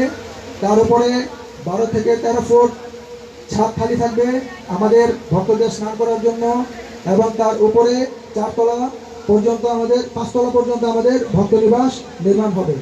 তো 2 থেকে 3 মাসের মধ্যে আমরা এই প্রজেক্টটি হাতে নিতে চাচ্ছি। আমরা ভক্তবৃন্দদের সহযোগিতা কামনা করি। গত কয়েক মাস আগে ছিল শুভক সময় গুরু মহারাজ এখানে একটি প্যান্ডেল প্রোগ্রামে উনি পরিদর্শন করার জন্য এসেছিলেন। গুরু মহারাজের বক্তব্য শেষে আমরা মন্দিরের পক্ষ থেকে গুরু মহারাজকে একটি প্রশ্ন করেছিলাম, গুরু মহারাজ এই পুণ্যতীর্থে আমরা যে ঘাট নির্মাণ করতে চাচ্ছি, যেখানে প্রতি বছর হাজার হাজার লক্ষ লক্ষ ভক্ত তাদের বহু বহু জন্মকর্মের ফল থেকে মুক্ত হবে ভগবান শ্রী পরশুরামের কৃপায়, এই স্নান ঘাট নির্মাণে যারা আমাদের সহযোগিতা করবে বা যিনি করে দিবেন এককভাবে, তার কি হবে? তো শ্রী গুরু মহারাজ তখন বলেছেন, আন্তর্জাতিক কৃষ্ণ ভাবনামৃত সংঘ ইস্কন এর পক্ষ থেকে আপনাদেরকে সুযোগ দিচ্ছে, আপনারা মহাতীর্থ লাঙ্গলবন্ধে স্নান ঘাট নির্মাণ করে আপনাদের পরকালের ওই ঘাটটি পার হয়ে যান। তো সেই টিকিটটি সকলের জন্য আছে, আমরা যে কেউই যে কোনো ভাবে তা বুকিং করতে পারি। গুরু মহারাজ ভগবানের একজন শুদ্ধ ভক্ত, ওনার প্রার্থনায় ভগবান অবশ্যই আমাদের সেই মার্গ দর্শন করাবেন। তো আমাদের ধরে নিচে তো আমাদের স্নানঘাট নির্মাণ আর আরেকটা বিল্ডিং আমরা কনস্ট্রাকশন করব, সেটা হচ্ছে অনাথ আশ্রম বা বৈদিক গুরুকুল, যেটা আমরা সামাজিকভাবে আমরা বলি যে যারা অনাথ, যাদের বাবা মায়ের সমস্যা আছে প্রতিপালন করার জন্য, বা যাদের বাবা মা নাই, পরিত্যক্ত, তাদেরকে যে আশ্রমে লালন পালন করা হয়। আর বৈদিক দৃষ্টিতে আমরা তার নাম বলে থাকি বৈদিক গুরুকুল নির্মাণ। আমাদের পরবর্তী একটি প্রজেক্ট, যদি আমাদের জায়গা বড় হয়, এই 28% জায়গার মধ্যে সেটা সম্ভব হচ্ছে না। তো যদি আমাদের জায়গা বড় হয় তাহলে আমাদের একটি প্রোগ্রাম আছে, বানপ্রস্থ আশ্রম, গৃহস্থ ভক্তদেরকে বৈদিক সাহিত্য বৈদিক শাস্ত্র অনুমোদন করেছে 50 বছর পর্যন্ত ঘরে থাকার জন্য, কেননা ব্রহ্মচারীরা আগে থেকেই ঘর ছাড়া। তো যদি কেউ স্বেচ্ছায় ঘর ছাড়ে তো ভগবানের দরজা তার জন্য একটু উন্মুক্ত খোলা থাকে। চৈতন্য চরিতামৃতে কৃষ্ণদা ভগবান শ্রীকৃষ্ণের একটি কথা লিপিবদ্ধ আছে, উনি বলেছেন, যদি কেউ অসহায় হয়ে মানে রোগে সুখে ভুগে কেউ আমার আশ্রয় গ্রহণ করে, তাহলে তাকে আমি শক্তি দিই, কিন্তু আমি প্রেম দেই না। কিন্তু যদি কেউ সামর্থ্য থাকাকালীন সময়ে আমাকে সেবার জন্য সে নিজেকে সমর্পণ করে, তাহলে আমি তাকে প্রেম ভক্তি দান করি। এই জন্য সারা পৃথিবী ব্যাপী আমরা দেখছি বৈদিক কালচার প্রবাহিত করার জন্য আন্তর্জাতিক কৃষ্ণ ভাবনামৃত একটি অনবদ্য ভূমিকা পালন করছে, কেননা তাতে অনেক ব্রহ্মচারী ভক্ত সার্ভিস করছে। তো যারা আমরা গৃহস্থ ভক্ত আছি, আমরা সময়ের প্রভাবেই হোক, পারিবারিক সমস্যার কারণে হোক, আমরা যদি শান্তিতে থাকতে চাই, তাহলে আমরা মন্দির ভিত্তিক একটি বানপ্রস্থ আশ্রম নির্মাণ করার আমরা এখানে একটা পরিকল্পনা নিয়েছি। 50 বছর বা 60 বছর পরে যদি আমরা ভগবানের সেবায় আমাদের দক্ষতা নিযুক্ত করতে চাই, তাহলে আমরা মন্দিরে উঠে যেতে পারি, যাকে বর্তমানে বলা হচ্ছে বৃদ্ধাশ্রম নির্মাণ। এর পাশাপাশি আমরা একটি বৈদিক মিউজিয়াম নির্মাণ করতে চাচ্ছি। তো সেটি আমাদের মন্দিরের 3য় তলায় হতে পারে, বা আমরা জানি এখানে কাছেই একটি গৌরাঙ্গ মন্দির আছে, যার পরিধি হচ্ছে 7% বা 9%। শ্যামলপ্রভু গৌরাঙ্গ মন্দির, যার পরিধি হচ্ছে 7% বা 9%, এখন একটু বেদখল হয়ে আছে। তো বাংলাদেশ পূজা উদযাপন পরিষদ থেকে সেটা উদ্ধারের কার্যক্রম চলছে। আমরা ওনাদের কাছে আপিল করেছি যাতে ওনারা ডিসি মহোদয়ের অনুমোদন সাপেক্ষে, যেহেতু আমাদের এখানে একটি বৃহৎ প্রকল্প চলছে মহাপ্রভুর সেই বাণীকে সাকসেস করার জন্য, যদি আমরা ওই 7% বা 9% যা মহাপ্রভুর সেবা করার জন্য কেউ দান করেছিলেন গৌরাঙ্গ মন্দির, সেই প্রজেক্টটি আমরা পেয়ে গেলে আমরা সেখানে বৈদিক মিউজিয়াম নির্মাণ করতে চাই, যার এক প্রান্ত থেকে ঢুকে আরেক প্রান্ত দিয়ে যখন বেরোবে, তখন তারা বুঝে যাবে সনাতন ধর্মটা কি এবং মূল 10 অবতার কি, কোন চেতনায় আমরা মাটি পূজা করছি না পুত্তলিক পূজা করছি না ভগবানের স্বয়ং শ্রীবিগ্রহ সেবা করছি। তো আজকের এই রথযাত্রা মহোৎসবের মাধ্যমে এই পুণ্য তীর্থে তিথিতে জগন্নাথ বলদেব সুভদ্রা মহারানীর এই রথযাত্রা মহোৎসবে আমরা পূজা উদযাপন কমিটির যিনি আছেন ওনাদেরকে যেহেতু আমরা দরখাস্ত দিয়েছি, আজকে এই অনুষ্ঠানের মাধ্যমে আমরা ওনাকে আবার আবেদন করছি যদি ওনারা সেই 7 শতাংশ বা 9 শতাংশ যে জায়গাটা আছে মহাপ্রভুর মন্দিরের নামে সেটা আমাদেরকে দিয়ে দেন সেবা করার জন্য, তাহলে আমরা অতি সত্বর বৈদিক মিউজিয়াম নির্মাণ করতে পারি, যা চৈতন্য কালচারের সাথে পরিপূর্ণভাবে সম্পর্কিত থাকবে। জয় শ্রী চৈতন্য মহাপ্রভুকে, বৈদিক মিউজিয়াম নির্মাণ প্রকল্পকে। তো আমরা এখন যে জায়গাতে আছি এটা অ্যাকচুয়ালি অস্থায়ী একটি মন্দির। তো এখানে একটি রান্নাঘর হবে, মাঝখানে আমাদের অস্থায়ী মন্দিরটি হবে এবং তার পাশে ভক্ত নিবাস হবে, এবং এটা হবে একটা নাট মন্দির। পরবর্তীতে যখন আমাদের অন্যান্য প্রকল্পগুলো দু একটা উঠে যাবে, তখন আমরা মাঝখান দিয়ে পুরোটা ভেঙে এই পুরোটাকে রান্নাঘর করে দেবো, এবং এটা হচ্ছে মহাপ্রসাদের জায়গা। তো এটা হচ্ছে আমাদের রান্নাঘর এবং ভক্ত প্রসাদালয় নির্মাণ। ভক্ত নিবাস নির্মাণ হচ্ছে কোথায়?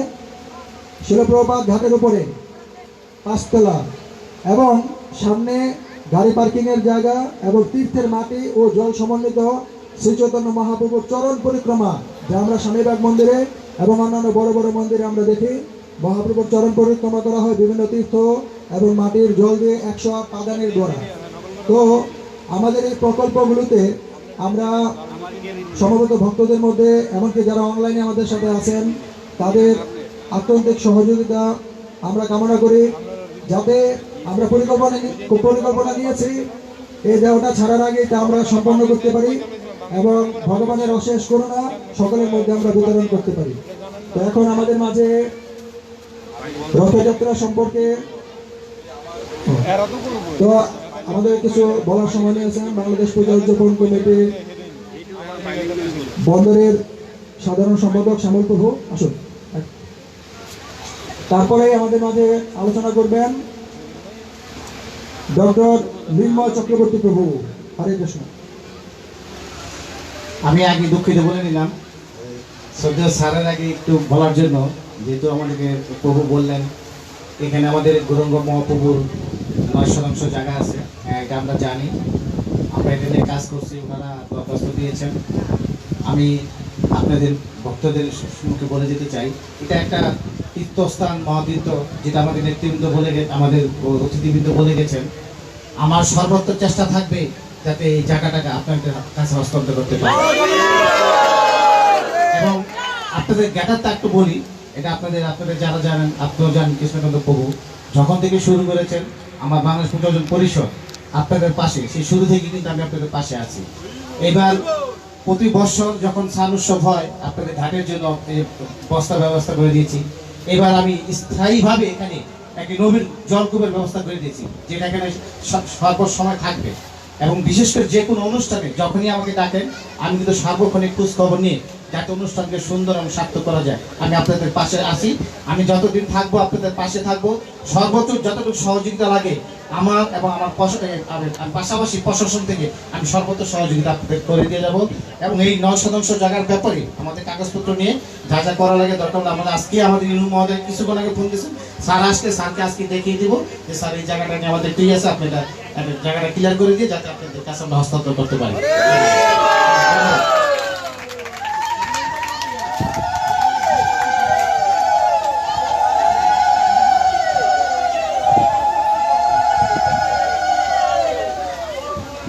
মহাপ্রভুর বৈদিক মিউজিয়াম নির্মাণ প্রকল্পকে জগন্নাথ দেবের রথযাত্রা মহোৎসবে তা সূচিত হয়েছে, আমরা তা পেতে পারি। আমরা অনেক আশাব্যঞ্জক, সেই জায়গাটি পেলে 1 বছরের মধ্যে আমরা বৈদিক মিউজিয়াম নির্মাণ প্রকল্প শুরু করব। শিল প্রভুপাদকে। এখন আমাদের মাঝে আলোচনা করবেন ডক্টর মৃন্ময় চক্রবর্তী, ভারতীয় high commission Indira Gandhi cultural centre IGCC এর পরিচালক। হরে কৃষ্ণ।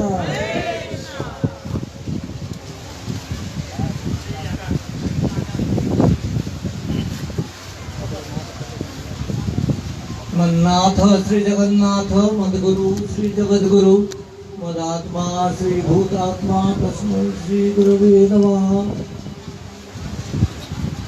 মঞ্চে উপস্থিত গুণীজন এবং মঞ্চের সামনে আপনারা যারা ভক্তগণ উপস্থিত আছেন, সবাইকে ভারতীয় হাই কমিশনের তরফ থেকে অনেক অনেক শুভেচ্ছা। আজকে এই অনুষ্ঠানে উপস্থিত হয়ে আমি অত্যন্ত খুশি, কারণ আমি পুরীতে রথ জগন্নাথ দর্শন করেছি এবং তারপর থেকে সবসময়ই রথযাত্রাতে জগন্নাথ দর্শন করি। এবারে হয়নি, গতবার স্বামীবাগ রথযাত্রাতে আমি উপস্থিত ছিলাম, এবারে আমি ভারতবর্ষে গেছি, তার জন্য থাকতে পারিনি। তাই আজকে অনেক আশা নিয়ে এসেছি আমি রথ জগন্নাথ দর্শন করব এবং এমন একটা জায়গাতে করব যেটা একটা মহাতীর্থ। এখানে আমি আগে আসিনি, আমি দিল্লি নিবাসী, বাংলাদেশে নতুন, এবং বাংলাদেশে আসার পর অনেক গল্প শুনেছি, তার আগেও শুনেছি এই তীর্থের কথা। নদীর ধারে এই তীর্থে আজকের দিনে আমি উপস্থিত হয়ে অত্যন্ত খুশি। রথ জগন্নাথ দর্শন করে রথে তু বামনম দৃষ্টা পুনর্জন্ম ন বিদ্যতে। যে রথ জগন্নাথ দর্শন করেছে তার আর পুনর্জন্ম হয় না, তার মুক্তি হয়। সেই দর্শন, সেই অমৃত দর্শন, সেটা অনেক পুণ্যের ব্যাপার। আমি পুরীতে রথযাত্রা উপলক্ষে, সেই রথযাত্রা শুরু হয় সেই শ্রীমন্দির থেকে শুরু করে গুন্ডিচা মন্দির পর্যন্ত, সেই গুন্ডিচা মন্দির পর্যন্ত রথ যায়, তারপরে ফিরা রথে আবার ফিরে আসে। সেখানে আমি যে বছর ছিলাম নবকলেবর ছিল, জানেন নবকলেবরের মাহাত্ম্য কি? হ্যাঁ, 13 বছরের সময় হয় নবকলেবর।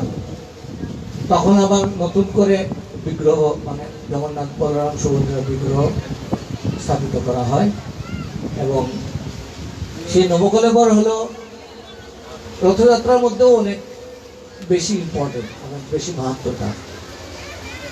যাই হোক, আজকের এই রথযাত্রাতে সম্মিলিত হয়ে আমি খুশি। আপনারা এখানে যারা উপস্থিত আছেন তাদের সম্পর্কে আমি শুধু একটা কথা বলতে চাই। এখানে সবাই বৈষ্ণব দেখছি আমি,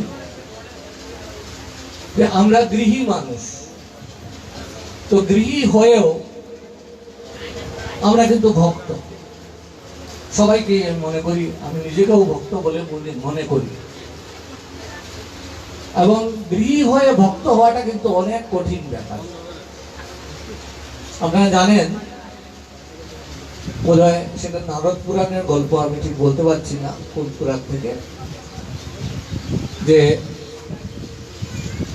শ্রী বিষ্ণু একবার অনুভব করলেন যে নারদের মনে অহংকার হয়ে গেছে, অনেক অহংকার, যে নারদ সবসময় নারায়ণ নারায়ণ করতে থাকেন, মানে সবসময় প্রভুর নাম নেন। তো নারদ ভাবলেন যে আমার চেয়ে বড় ভক্ত আর কেউ নাই। তো নারদ এসে একদিন অভিযোগ করছেন যে মর্ত্যবাসী যাদেরকে আপনি পালন করছেন, সৃষ্টি তো ব্রহ্মা করেন, বিষ্ণু পালন করেন, মর্ত্যবাসী যাদেরকে আপনি পালন করছেন তারা কিন্তু আপনার নাম নেয় না, আপনাকে স্মরণই করে না। এটার কি উপায় করা যায় প্রভু? এরা তো মানে একেবারে নষ্ট হয়ে যাচ্ছে, বিপদগামী হচ্ছে। তখন নারায়ণ শ্রী বিষ্ণু বললেন যে তুমি একটা কাজ করতে পারো, তাতে করে সব ঠিক হয়ে যাবে। বলে কি?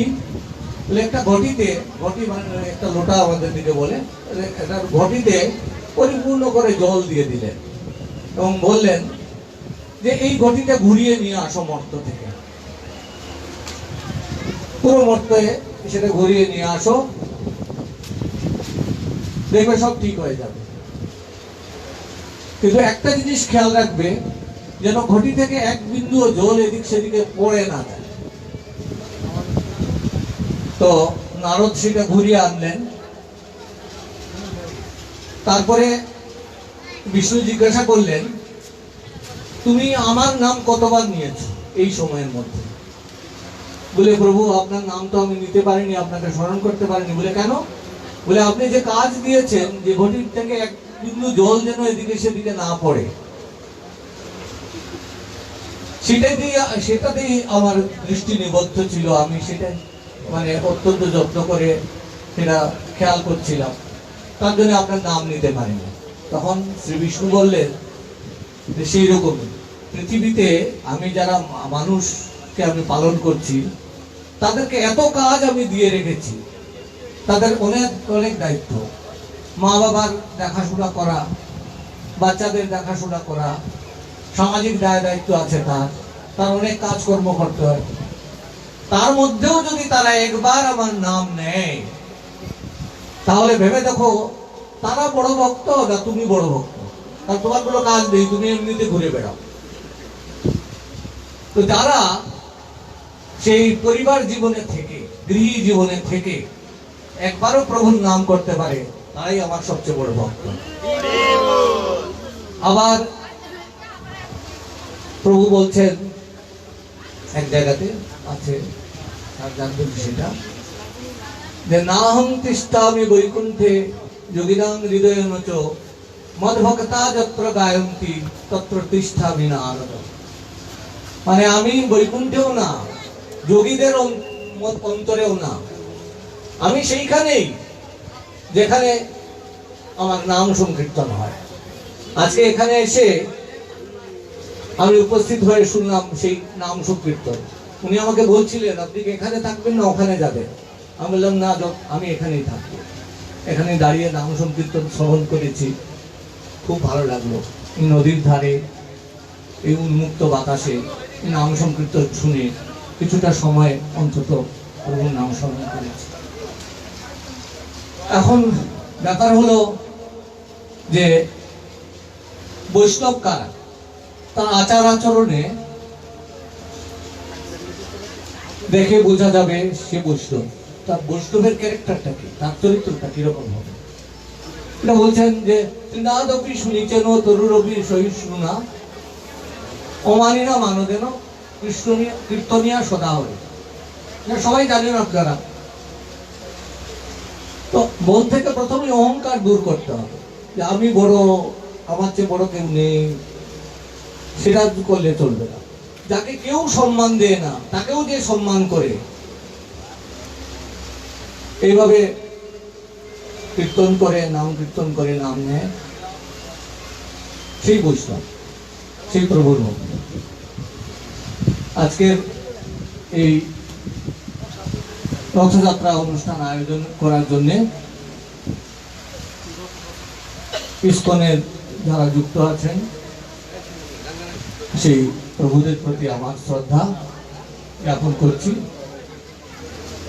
আর এই আপনাদের এই অঞ্চলের যারা অধিবাসী এখানে উপস্থিত আছেন, সবার প্রতি আমার সশ্রদ্ধ প্রণাম।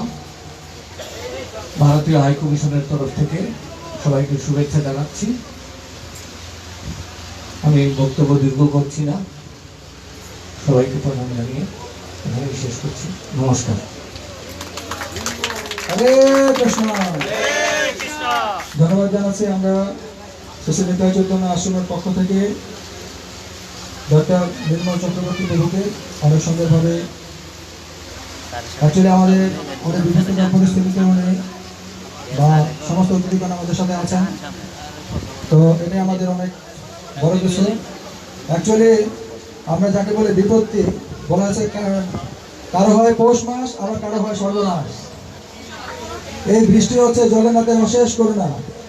কেননা শ্রীমদ্ ভগবত গীতা কৃষ্ণ বলেছেন, যজ্ঞ করলে বৃষ্টি হয়। কি হয়? বৃষ্টি হলে খাদ্য শস্য উৎপন্ন হয়। কি হয়? সেই খাদ্য খেয়ে প্রাণীগণ জীবন ধারণ করে। কি হয়? তাহলে বৃষ্টি হওয়ার উদ্দেশ্য কি? আমরা যাতে খেয়ে পরে বাঁচ থাকতে পারি, আমাদের খাদ্য গুদাম যেন ভরা থাকে। তো জগন্নাথের অশেষ করুণা। এখন আমরা একটু সংকীর্তন আর মহাপ্রসাদে চলে যাব। অতিথিগণ এখানে মহাপ্রসাদ গ্রহণ করবেন, আর ভক্তরা আপনারা একটু দ্রুত 15-20 মিনিটের মধ্যে সবাই একসাথে লাইনে মহাপ্রসাদ পেয়ে নিন। 15 মিনিটের মধ্যেই বা 20 মিনিটের মধ্যেই আমাদের প্রভুরা, অতিথিগণ মহাপ্রসাদ পেয়ে গেলে আমরা রথের সামনে চলে যাব, সেখানে হয়তো 10 মিনিটের মধ্যে রথযাত্রা শুরু হবে। তো এর মধ্যে আমরা আন্তর্জাতিক কৃষ্ণ ভাবনামৃত সংঘ ইস্কনের অন্যতম আচার্য এবং দীক্ষাগুরু শিল শুভ স্বামী গুরু মহারাজের সাথে যোগাযোগ করার চেষ্টা করছি, কেন গুরু মহারাজেরও সময় ছিল সকাল 11টায়। এখন গুরু মহারাজ কি পর্যায়ে আছেন আমরা জানি না, তবে আমাদের একটা শুভেচ্ছা বাণী উনি রেকর্ডে পাঠিয়েছেন। তা আমরা অতি দ্রুত চেষ্টা করছি গুরু মহারাজ অনলাইনে চলে আসলে, যদি ওই সময়ের মধ্যে সম্ভব হয়, অবশ্যই গুরু মহারাজ রথ উদ্বোধন করবেন এবং গুরু মহারাজের সাথে আমরা সকলেই অংশগ্রহণ করব। জগন্নাথ বলভদ্র সুভদ্রা মহারানীর মহামহা রথযাত্রা মহোৎসবকে গৌর প্রেমানন্দে হরি হরি বল। তো এখন আমরা আমাদের যারা ভক্তরা আছেন তাদেরকে শিল শুভ স্বামী গুরু মহারাজের রচিত একটি ইংরেজি গ্রন্থ দ্য গার্ল্যান্ড অফ জেমস বৈদিক রত্নমালা, এই গ্রন্থটি আমরা একটু গিফট করছি। আর সংকীর্তন টিমের কয়েকজন এখানে একটু সংকীর্তন করতে পারে। হরে কৃষ্ণ।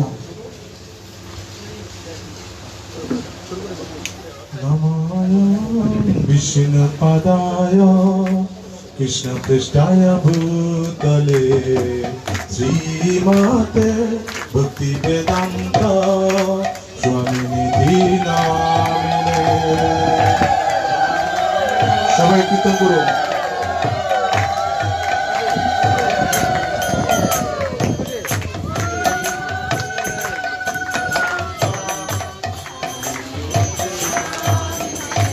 नमस्ते सरस्वती देवे गर्भानि प्रचरणे निर्विशेष शून्यवादी प्रचतुर्दिशतारिणे। नमस्ते सरस्वती देवे गर्भानि प्रचरणे निर्विशेष शून्यवादी प्रचतुर्दिशतारिणे। जय श्री कृष्ण चैतन्य प्रभु नित्यानंद श्री अद्वैत गदाधर शिवासादि गौर भक्त वृंद।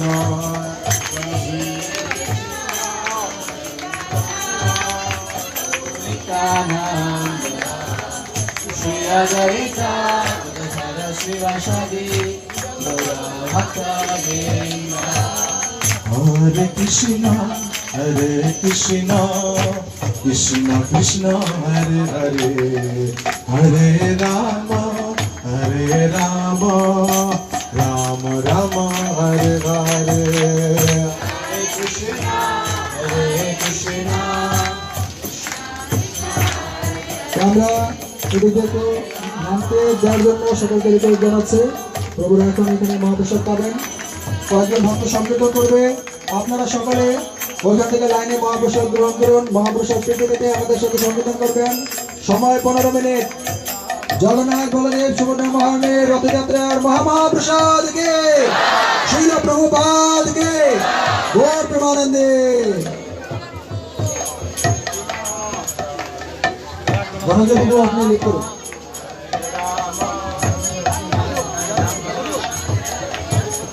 हरे कृष्ण कृष्ण कृष्ण हरे हरे हरे राम राम राम हरे हरे। हरे कृष्ण कृष्ण कृष्ण हरे हरे हरे राम राम राम हरे हरे। हरे कृष्ण कृष्ण कृष्ण हरे हरे हरे राम राम हरे हरे। हरे कृष्ण कृष्ण हरे हरे हरे कृष्ण कृष्ण कृष्ण हरे हरे हरे राम राम हरे हरे।